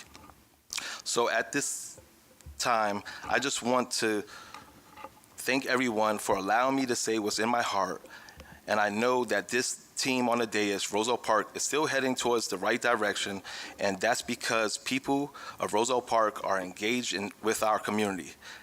And as officials, we too are engaged with the people to do not what is right for us personally, but what is best for the overall community as a whole.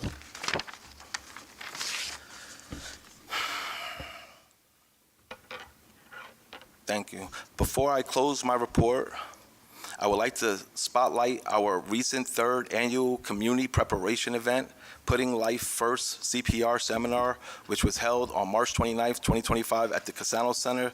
This event was free CPR training to 24 residents, equipping them with life-saving skills and a 2-year certification.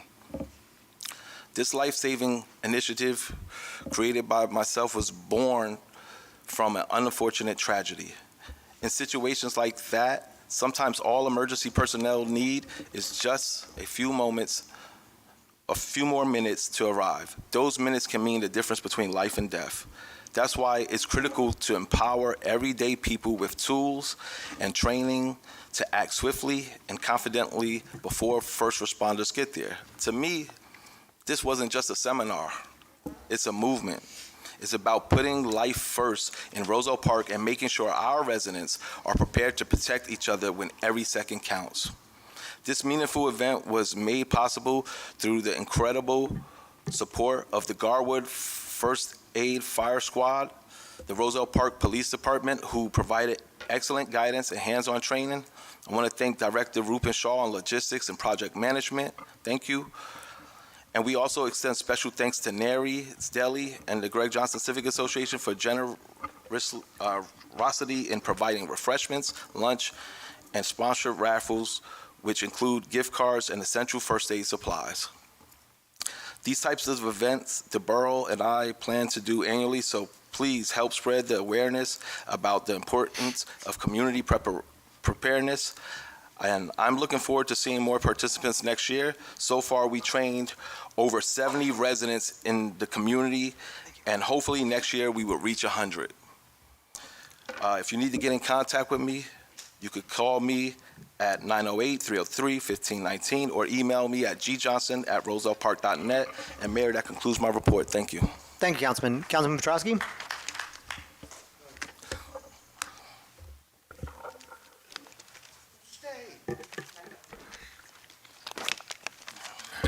Thank you, Mayor.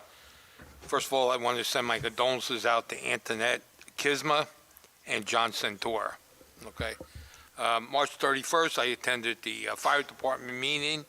As usual, we discussed about the work orders they have, and I know many questions were asked about the addition to the Faytooth Firehouse, which I got their answers and everything. We're going out to bid soon on that, right? Yes. Yep. That's what I was told. Yep. So, April Joe, sorry, real quick. When does the new fire truck get in? Or maybe Dad, do you know? May, I heard? May of next year? April, May of 26. 26, okay. 26, that's Yep. what they told me. Got it. Okay. On April 3rd, I attended the Fernmore My Place A+ First Radio, which is 450 Westville Avenue, which is the old Romarowski Brothers thing. I want to thank Andrew, who took me on a tour of the place. So very well, it's beautiful and everything, and I got to see a thing, which will be the future home of the Historical Society once it is built. So very well run thing on April 3rd.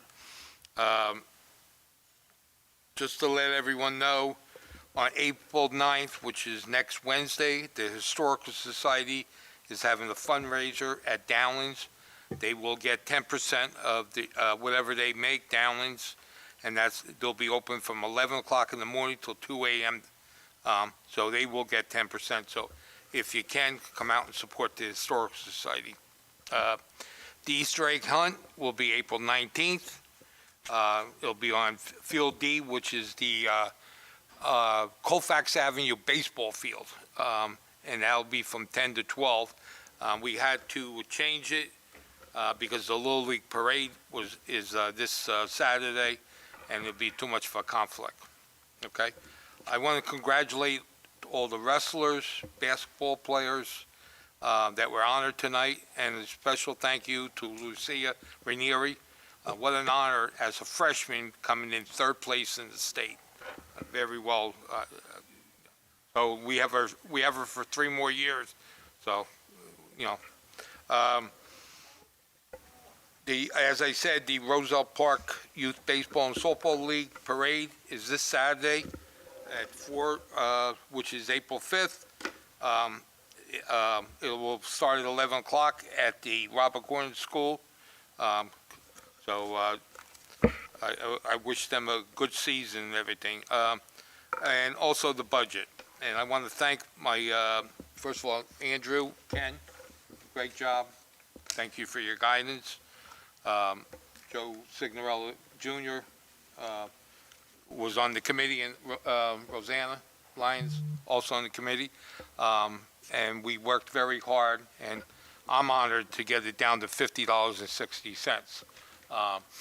which is a big drop from last year, which was 123.97.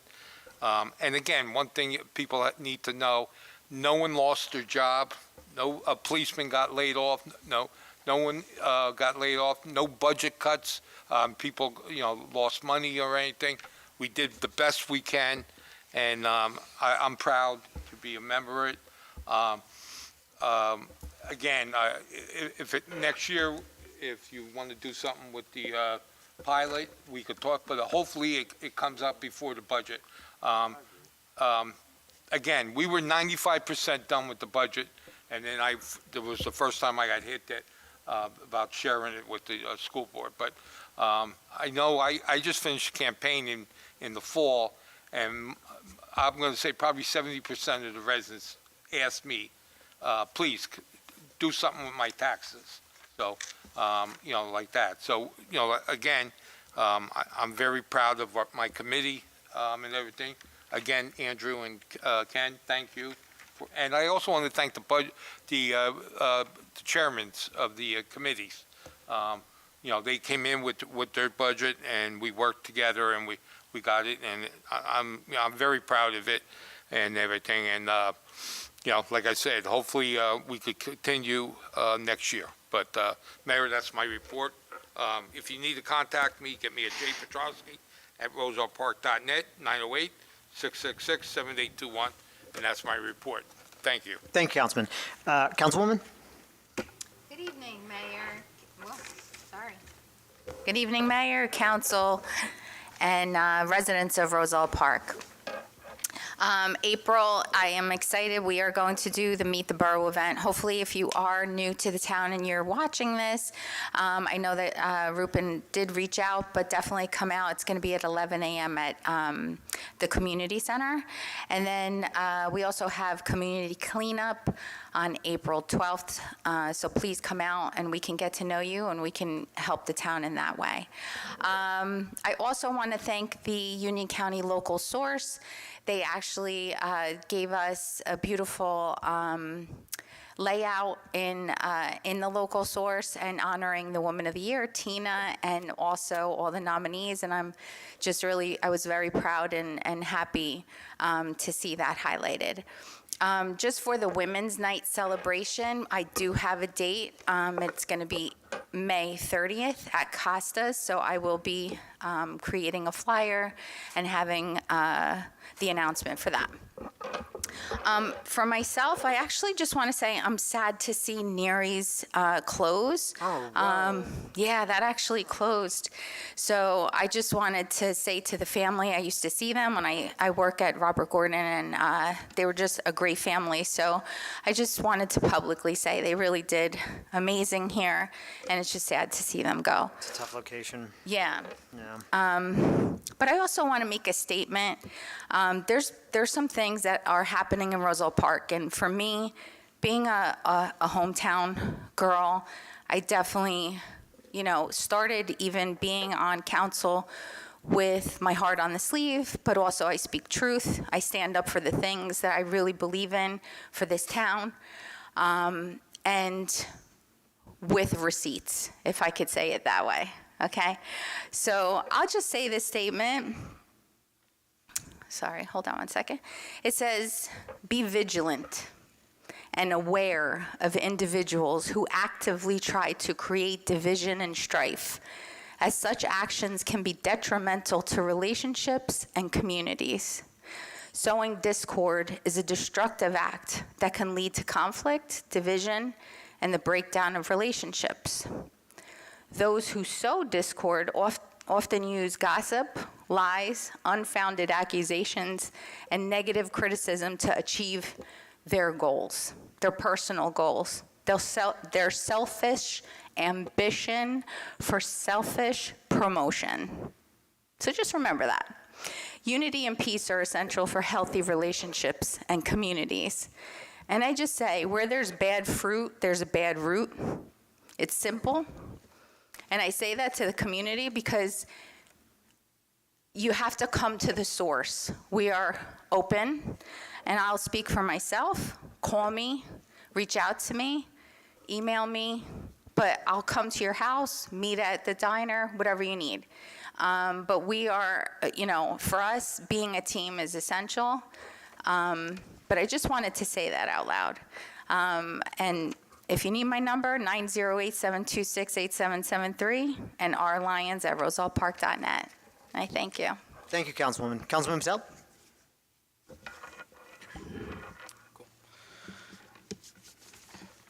The Environmental Commission held a Repair Cafe event on March 23rd at the Casano Center. Volunteer fixers successfully repaired over 30 items, and 50 residents attended the event.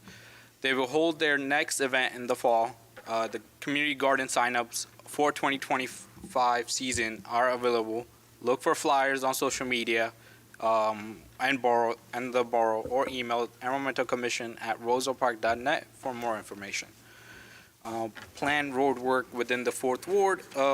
Following street will be paved or planned to be paved: West Clay, Hawthorne, Roosevelt Street, Warren Ave, Lower Ave.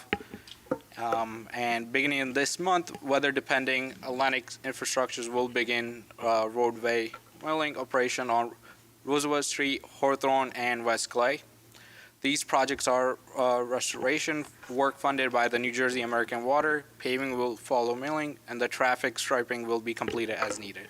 Thank you, Andrew, for these updates, and that concludes my report. Thank you. Thank you, Councilman. Councilman Urbina? Good evening, Mayor. Good evening, Roselle Park. On infrastructure and safety, March 29th, I had the pleasure of attending the New Jersey Bike and Walk Coalition Summit at Princeton University, where we discussed new funding opportunities and strategies to improve trail planning and design. Trails are essential for promoting health, safety, and connectivity in our community, and I'm excited about the potential they hold for economic growth and enhanced mobility. Here are some key insights from the summit. Economic impact of trails. Trails boost local economies by attracting visitors, increasing spending at local businesses, raising property values by 3 to 5%, and supporting over 1 million jobs nationwide. Bicycle tourism generates $83 billion annually in the U.S. Local trails like the DNR and Middlesex Greenway already contribute millions to local businesses. And once completed, the Essex-Hudson Greenway is expected to generate $65 million in annual economic activity. Investing in biking and walking infrastructure isn't just about mobility and safety. It's an economic strategy that can generate growth, create jobs, and improve quality of life for everyone. Upcoming bike and trail events. On Wednesday, April 9th, Union County is hosting a public meeting on the East Coast Greenway expansion. 6 p.m. at the Cranford Rec Center, 220 Walnut Avenue, 2nd floor. This meeting will cover the creation of bike lanes connecting Cranford, Roselle, and Elizabeth, expanding the East Coast Greenway through Warren Echo Park. The discussion will include route options, signage, and infrastructure improvements to enhance safety for bikers. Thursday, April 10th, 6:30 p.m., community engagement on pedestrian and traffic safety at the Casano Center. In partnership with Easy Ride, the borough will host a roundtable-style discussion for the Street Smart New Jersey campaign. While the campaign study primarily focuses on the 5th Ward, particularly at the intersection of West Webster and Myrtle Avenues, the session invites all community members to share suggestions, questions, and concerns regarding pedestrian and traffic safety. Saturday, April 26th, celebrate Trails Day. Join Union County Connects for a litter cleanup and trail walk along the Rahway Valley, starting at 11 a.m. at Frenchie's, followed by a ribbon cutting ceremony tentatively at Boy Scout Park at 12:30 p.m. Saturday, May 3rd, is our annual bike clinic in Tour de Roselle Park. The bike clinic starts at 11 a.m. with a Tour de Roselle Park beginning at 11:30. Bob and Don Masucci, 5th Ward residents and owners of Bob's Bicycle Service, will be providing bike checks. Certified cycling instructor Paul Mikowitz will also educate younger and new riders. Rain date is May 4th. For more details and to RSVP, visit the borough's Facebook page or my Facebook page. On to education and awareness. April is Autism Awareness Month. Bless you. With 1 in 36 children in the U.S. diagnosed with autism spectrum disorder, according to the CDC, and 1 in 32 here in New Jersey. Autism affects individuals differently, with varying strengths and challenges. Early intervention is crucial to helping children with autism or neurodiverse conditions develop key skills and reach their full potential. April 10th, 6:30 p.m., Special Education Parent Advisory Group meeting at the Youth Center. Mains and Weinberg LLC will present on how to prepare for adulthood and independence for children with disabilities. Parents of teens with disabilities are strongly encouraged to attend. If you're a parent, educator, or have a child with different abilities, please get involved. Raising awareness is key to fostering inclusion and support for families with children on the spectrum and those with neurodiverse needs. Additionally, talking about education, on March 27th, my family and I attended Matilda the Musical at Roselle Park High School. A big congratulations to all students, staff, and supporters involved in this incredible production. Special thanks to Mr. Panetta and the parents who supported their children in the arts. It was an outstanding display of talent and dedication, and I'm extremely proud of all who participated. Municipal government update. The borough was recently awarded $65,000 as part of the Union County Infrastructure and Municipal Aid Program. The check is behind me. This funding will help cover the cost of infrastructure improvements and new sidewalks. Additionally, work has been completed to remove a hard obstruction in the sewer pipe near Lamonaco Perry and the corner of West Webster Avenue. This improvement will help alleviate flooding issues in the area of Laurel Avenue. My Place at First Radio redevelopment ribbon cutting. Yesterday, I joined B.A. Casais as we celebrated the ribbon cutting for Phase 1 of the My Place at First Radio redevelopment. This project blends modern luxury with a deep respect for Roselle Park's history, honoring its past as the site of the Marconi Wireless Factory in the early 1900s. Later, the site became RCA, where the first licensed broadcasting station in New Jersey and one of the first in the nation, WDY, was established. Over the years, it became AM Karaguzian, Inc., and then Romarovsky Brothers. And with America's 250th anniversary, the semi-quincentennial, and Roselle Park's 125th anniversary coming up, this redevelopment is a fitting tribute to our community's rich heritage. For more information on upcoming activities in the county, visit ucnj.org/250. Upcoming municipal events. Saturday, April 5th is the Meet the Borough event at the Cassano Center. Whether you're new to the 5th Ward or a longtime resident, I invite you to join me for a conversation about what's important to you and how we can work together to improve our community. Saturday, April 12th, spring cleanup from 10 a.m. to noon at the Cassano Center. So let's work together to keep our borough looking beautiful. Join us for this spring cleanup event. Saturday, May 17th is opening day at the Community Garden. So join us in the 5th Ward at 133 Valley Road to kick off the season. More details to follow. And a federal update in community unity. Over the past few weeks, I've participated in several telephone town halls and received updates from our congressional representatives, including Menendez, McIver, and Kane. Despite their differing views on topics such as federal spending, government efficiency, the economy, foreign policy, and social issues, one common theme emerged: we're all in for a bumpy ride. Regardless of political affiliation, we face significant challenges. However, I urge everyone to avoid finger-pointing and divisiveness, whether at the federal level or within our local community. The noise and distractions of misinformation and political theatrics are not helpful. What's important is that we remain united as a community. That means we stay committed, we communicate and collaborate, not collude. While decisions made at the federal level will impact us locally, including funding, we must focus on moving forward together. Now is the time to invest in progress, not dwell in the past. At the local level, we focus on Chestnut Street, our main street. We care about our roads, infrastructure, parks, safety, schools, and small businesses. Let's continue working together and communicating to build a stronger future for Roselle Park. 5th Ward residents, a reminder that vegetative waste pickup resumes tomorrow. If you have any questions or concerns, please reach out to me via text, phone, or email, jrabine@rosellepark.net, 862-236-0019. Mayor, folks at Roselle Park, that concludes my report. Thank you, Councilman. Councilman Signorello? So I'll lead off. Yay to vegetation waste. Oof. I had a lot this morning. Thank you to Andrew and Colliers. We're going to try to refinish the 600 and 700 block of Woodland and the concrete, which all the residents wanted to keep it that way. I'm proud of this budget, and Conjo, I'm going to have a little fun with you. I lost a cup of coffee. I knew we were going to vote yes tonight, Conjo. I was going for $50. You were going to vote yes. I mean, it's It's low, But still lower anyway. than any of the Republican budgets. So, no, I'm looking at this is beautiful. I like a lot of people should see this paperwork, So I was a fire chief in '94, and I've been around here, this or whatever. I'm looking back at this budget in 2008, $153. In 2008, 2006, $113. So, wow, you probably would have voted one on those back then, but whatever, I'll leave that. Do you think why I said you would have voted for that?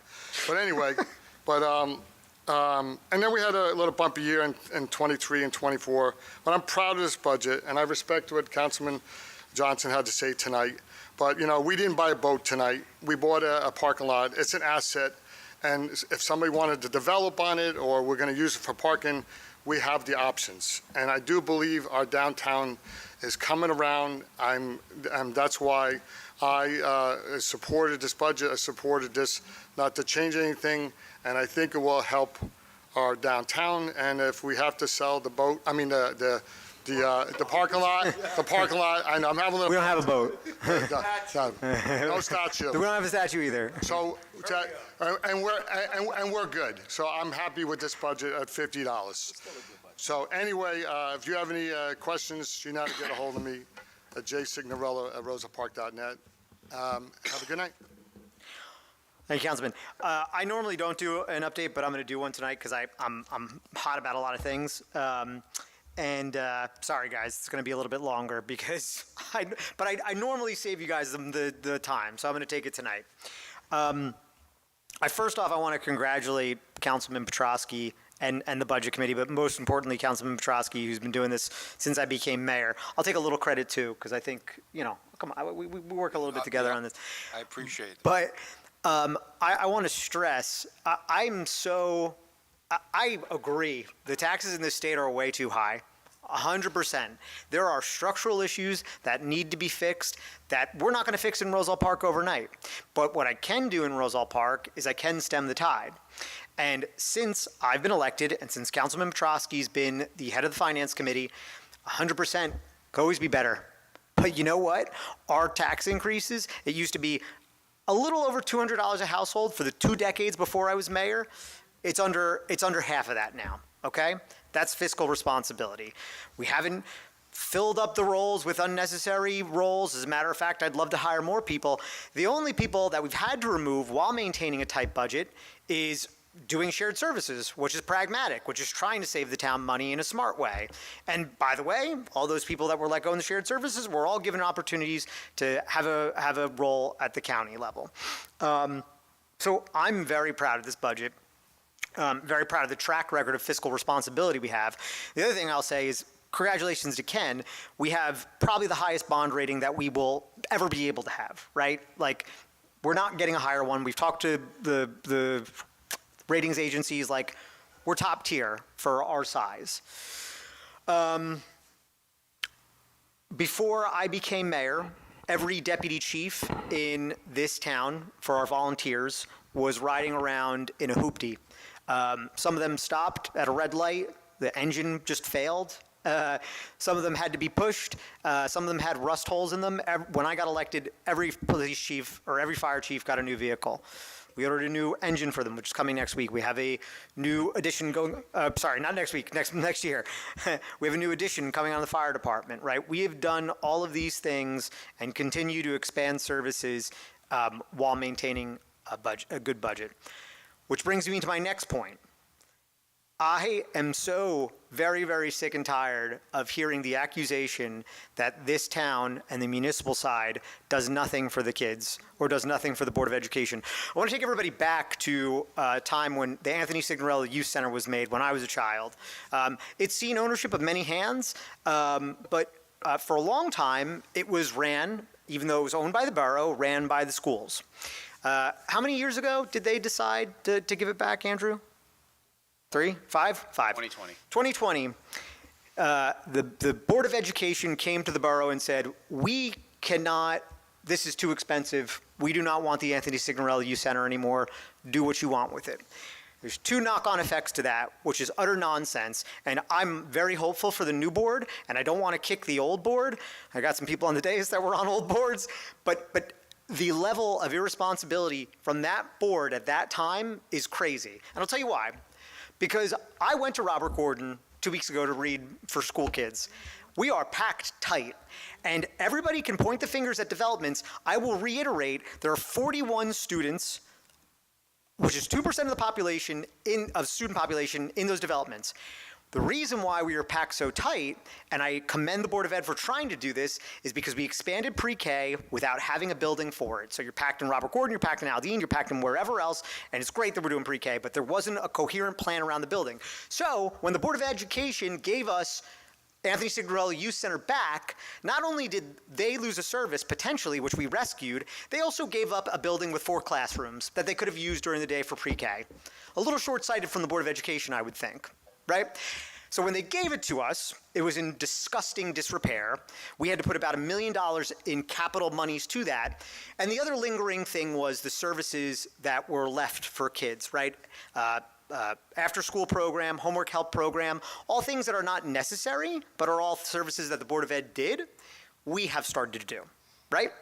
And we raised the fees on it tonight, but let's not forget, that does not cover all of the salaries, right? We are still paying, as taxpayers, for we're subsidizing aftercare, and we're subsidizing the homework help group, all of this stuff, right?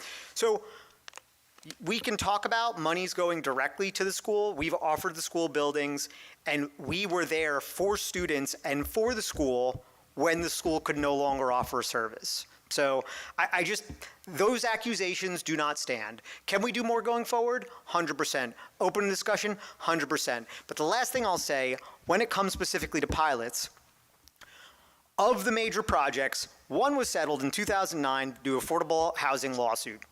Okay? It is what it is there. The other couple, a lot of them were started before me, but at no point did the Board of Ed, in earnest, ever come to talk about these pilots and actually getting a share of this? There was never a discussion between us and the Board of Ed. So I love when Board of Ed members come and point the fingers at us, even if they weren't there, because at no point did they talk to the liaison, did they talk to me to say, hey, Mayor, can we pause for a second and talk about calculation where the Board of Ed gets cut into this? I'm sorry, guys, I'm not going to negotiate with myself. If the Board of Ed would like to come and be proactive and discuss these things, if they actually had a plan when it came to our students and where they should be, and I'm not talking about the current board, I'm talking about prior boards, if they actually had a plan and they were forward thinking, then we could have had that discussion. We didn't sit on our hands. We warned them. We talked to them about it. We had members on the Board of Ed that worked with us, but nobody came to us asking for this. And I really want to say that for the record. Final thing that I will rant about today is, good Lord, we are watching ourselves shoot ourselves in the foot economically. Not talking about politics, not talking about who's good or bad, but what we just saw today was burning every bridge we have as partners, as friends, as allies. All of the goodwill that our grandparents fought for in World War II just got shot in the last 3 months. There's a thing that's really important in this world. It's called soft power. It's what makes businesses want to do business with America. It's the stability of the U.S. dollar, it's the stability of the U.S. government, it's the stability of our policies, and all of that has been decimated over the last 3 months. And all of you are seeing it in the 401k, I'm seeing it in lost business in my business, and it's disrupting every sense of our lives. I'm not talking left, right, or center, I'm talking about stability. That is what we need at the local level, it's what we need at the state level, it's what we need at the federal level, and what we've seen is chaos, and I cannot stay silent on that. And the last thing I'll say is, you might see it, and 100% every government can be more efficient. This government can be more efficient, the state government can be more efficient, the county government can be more efficient. Fixes are made with a scalpel, not with a sledgehammer. You have friends, you have family, you have somebody that's going to be affected by these budget cuts. And should there be budget cuts? 100%. 100%. There's waste in the federal government, but with a scalpel, not with a hacksaw. Because I got to tell you, if you don't know somebody right now who's either lost a job or lost a grant because of the cuts that are going on, you will soon. And if you're not feeling it yet, you will soon. Mayor Signorelli is done for the night. Mayor Sig at rosellepark.net if you have any questions. May I have a motion to open the public portion on any subject matter? So moved. Second. All in favor? Aye. Thank God. Man, you talk too much. Oh my You're God. not supposed to be campaigning here, dude. God. Don't knock on my door. Name and address for the record, sir. Frank Trezor, 479 Ragland Drive, Roselle Park, New Jersey. Thank you for taking care of the tree. Happy to help. You didn't even know, did you? You didn't know? I saw right in your face. Can I fake it? Yeah, of course I knew. Come on. I knew, right? You didn't know. I spoke. I did it for you. I see you. You're a little guy, you pile it high. I spoke to Andrew before the meeting, and really, seriously, thank you. Greatly appreciate it. They're going to take a look at that other tree, and the street is a total mess now because of... What do you want again? What street are you on again? You told me you would take sure. I'll make sure Ragland Drive... Yeah, I was lying before. It's getting done, though. It's getting done. Yeah. You said I pile it on. I was piling it on. Continue. I like to hit you. I'm joking. That's not a threat. I know. I got it. No, thank you, really. It's a greatly appreciated. Now, I just want to, there's a couple things. Sure. Now, I don't think this would happen in our borough, but are we taking any precautions with the charging stations downtown? What do you mean with like fires or something? People are attacking them and... Oh, interesting. Yeah, we are not, I mean, look, I'm going to... I really don't think it's necessary. Yeah. But I think it's something that should be thought of. I think it's something that should be thought of. I will say this, just from my political hat on for a second. I believe most of the targets and protests, and somebody who owns an electric car, are targeted towards Tesla chargers. The chargers that we have are not Tesla chargers. Excuse me. I didn't know that. You see, people ride by, they see chargers. What do they think? Yeah, they're not the same. So Tesla obviously has the biggest charger network. You better watch your car. I don't have a Tesla anymore. Oh, all right. But yes. But that's Shell owns it now. So Shell's getting into electric energy, and they bought a company called Volta. I just... Yep, but I appreciate it. Yeah. You gotta watch your car. Serious? It's crazy. Liberals destroying other liberals' properties to get at a guy that's trying to... Never mind. Yeah. Anyway, it's true. You're almost out of time. Oh, I just started. 2 minutes, bud. Oh, you made me forget what else I was going to say. I'm sorry. Oh, God. The parking lot deal. Yeah. I was totally against it. I wasn't for it, then against it. I was totally against it, but the way it was explained, I think it's actually a pretty good move, okay? Because banks are not going to share liability. Yep. And they're not going to give you a hold harmless. Yep. And they won't even take a deed in lieu of I worked the banks 40 years. Yeah. They wouldn't even take a deed in lieu of foreclosure for one simple reason.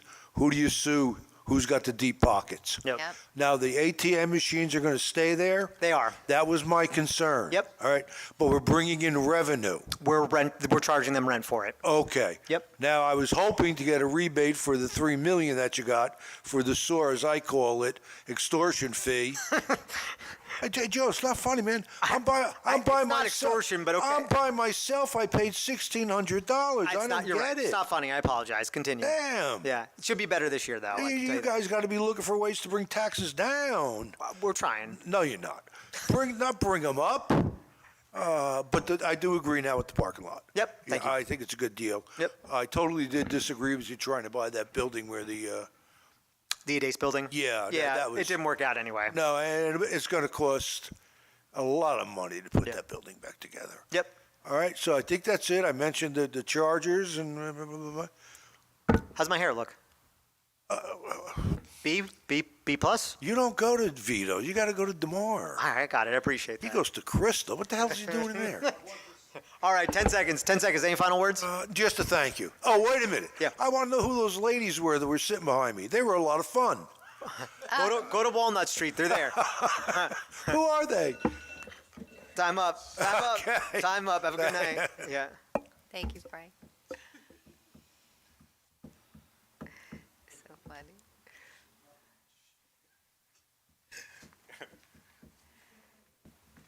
George Ramirez, 500 East Clay. A couple questions. How much do we get from the pilot total?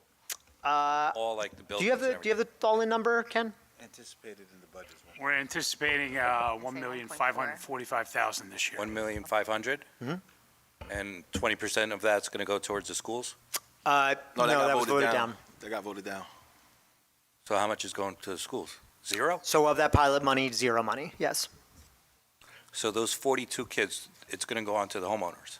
Yeah, I mean, if we talk through this, George, if you have anything else, I'm happy to talk about this. But if you have anything other points, like, I'll explain where it's going and where it's coming from. All right, but I mean, 1.5 and zero is going to the schools. Yeah.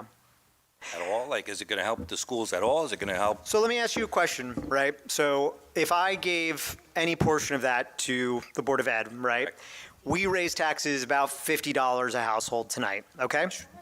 That 1.5 is helping you keep it to. But that's exactly my point. But that's for the municipal side, and then you've got the school budget side, which is going to increase it more. So right. So what I'm saying is, you know, it's look, it's right pocket, left pocket, you could say, right? Because if we're decreasing if we're putting it over there, it's coming out of the taxpayers one way or the other, is what I'm saying. Yeah. So you could give it to the board, but unless you want me to fire somebody, then taxes are going up higher than $50 a We're talking about house. firing somebody, but then we're paying $900,000 for a parking lot. I mean, didn't we just get? Yeah, so spots from let's the be, parking garage? I know you didn't make it on council, so I'll explain something to you. You're not supposed to use one-time shots for your operating budget. It's a bad But it could practice. be for capital though. But didn't we just get 50 spots from the parking garage? Yeah. So why do we need more parking spots? Have you Like, been to Westfield or Cranford? So aside from your father, who's too lazy to go to the parking lot, what have those parking lots ever been filled to capacity? That we need the extra They're not parking owned by, spots? our parking lots? Yes. Yes. They're consistently filled to capacity Including now. the 50 that we just got now? They're not available yet. Okay. So we are going to get those 50. So why? George, what's the? George, there's 7 new businesses opening in the next 6 months. 7. And the parking lots are filled now. Okay, so we have 50 spots. Okay. In the parking garage. How many spots do we have here? You can have That's in a restaurant that could take up 10 cars right there. I mean, that's hypotheticals, but I mean, right now we've got 50, and that's costing us zero, and now we're going to spend 900,000. And you just said before, be careful. We're going through some troubling times, you know, or the future's unclear. Yeah. Which means, shouldn't we be a little bit precautious with how we spend money? I grew up here. I've been here for 37 years. Okay. For 30 years of my life, I watched that downtown crumble and decay. And there is no argument that you will say, All right, but now you're being divisive. Everybody. No, I'm you're not talking being about divisive at all. Unity and being together, but now she said that. I didn't say that. We're all being like that. She didn't say. She said that. I'm not. I'm nasty. How is So he that being went out the divisive? window then. Yeah. No unity. That's not You know what, George? You really showed the olive branch last year and continue to do so. So No unity. you get what you give, bud. No. You get what you Sticking up give. for the veterans, but no discounts for the veterans. We gave a discount for the veterans. We just voted that down. Is no? there anything of substance you have to say? Because you've got I could say whatever I want. 24 when I'm here, minutes. No? Go ahead. Yeah. No, I like it. It's fun. I like it too. Yeah. I made that sign, by the way. Hey, when he's done. No, he's got 20 seconds. Through the chair. You could use it how you Through the want. chair. Yeah. That's all I got to say. Thank you. You don't get to ask those Mayor, questions. Yeah. just a comment. So, if you do your due diligence, everybody who owns a piece of property in Roselle Park, it's a single-family home or a 6-story building, they pay taxes. Right. They pay taxes. 54% of 240 and 260 East Westfield Avenue, 54% goes towards the school. Run for Board of Ed next. Okay. Next one. Thank you. So just. That's it. That's good, Councilman. Got it. We're good. That's all. We're That's good. what you have to remember. Yep. Michael Ryan, 515 Locust Street. At the last council meeting, I learned that I angered some of the council with my comments about the maximum amount of units that could be, apartments that could be built next to the train station. And I want to apologize for that.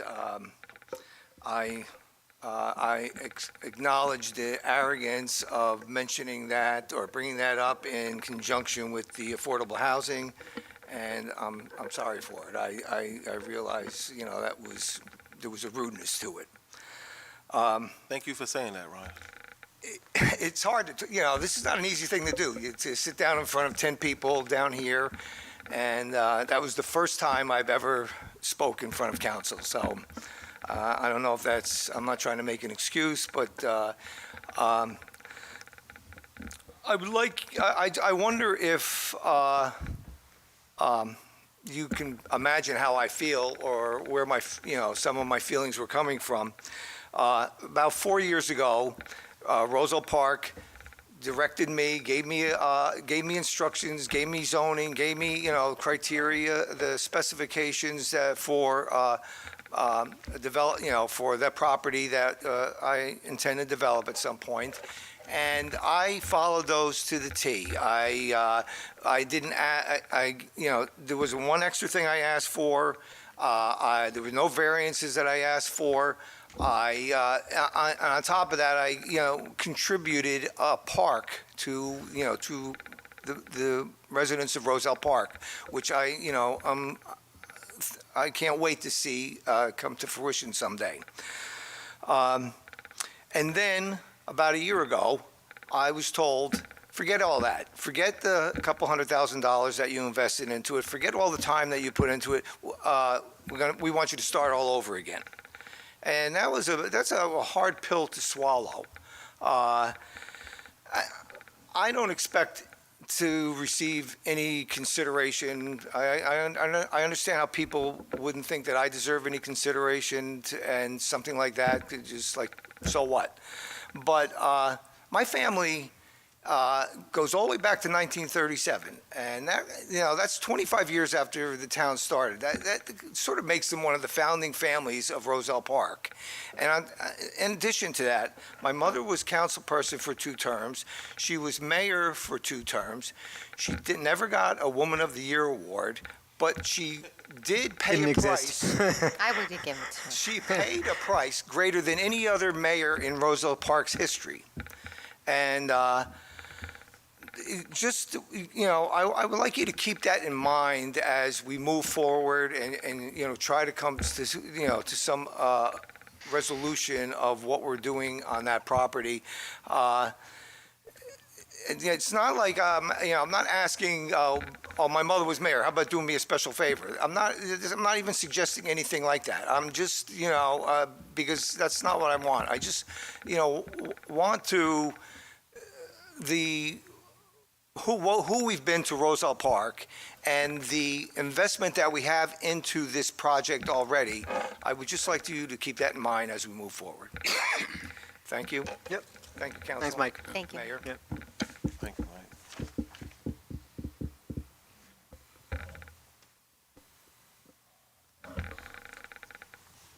Mike. Bill Crossett, 412 Galloping Hill Road. On Tuesday of this week, I was driving down Lincoln going towards Chestnut, and there was a police car parked on one of the side streets, and I'm like, yeah, they're going after the speeders on Lincoln. There's been some crashes over there. When I came back a few minutes later, he was gone. That happens. He's got other things to do. And when I got to the Councilman's Street, a guy runs the stop sign in front of me. I should have T-boned him. Should have just knocked the crap out of him. But I was able to avoid him, and I followed him.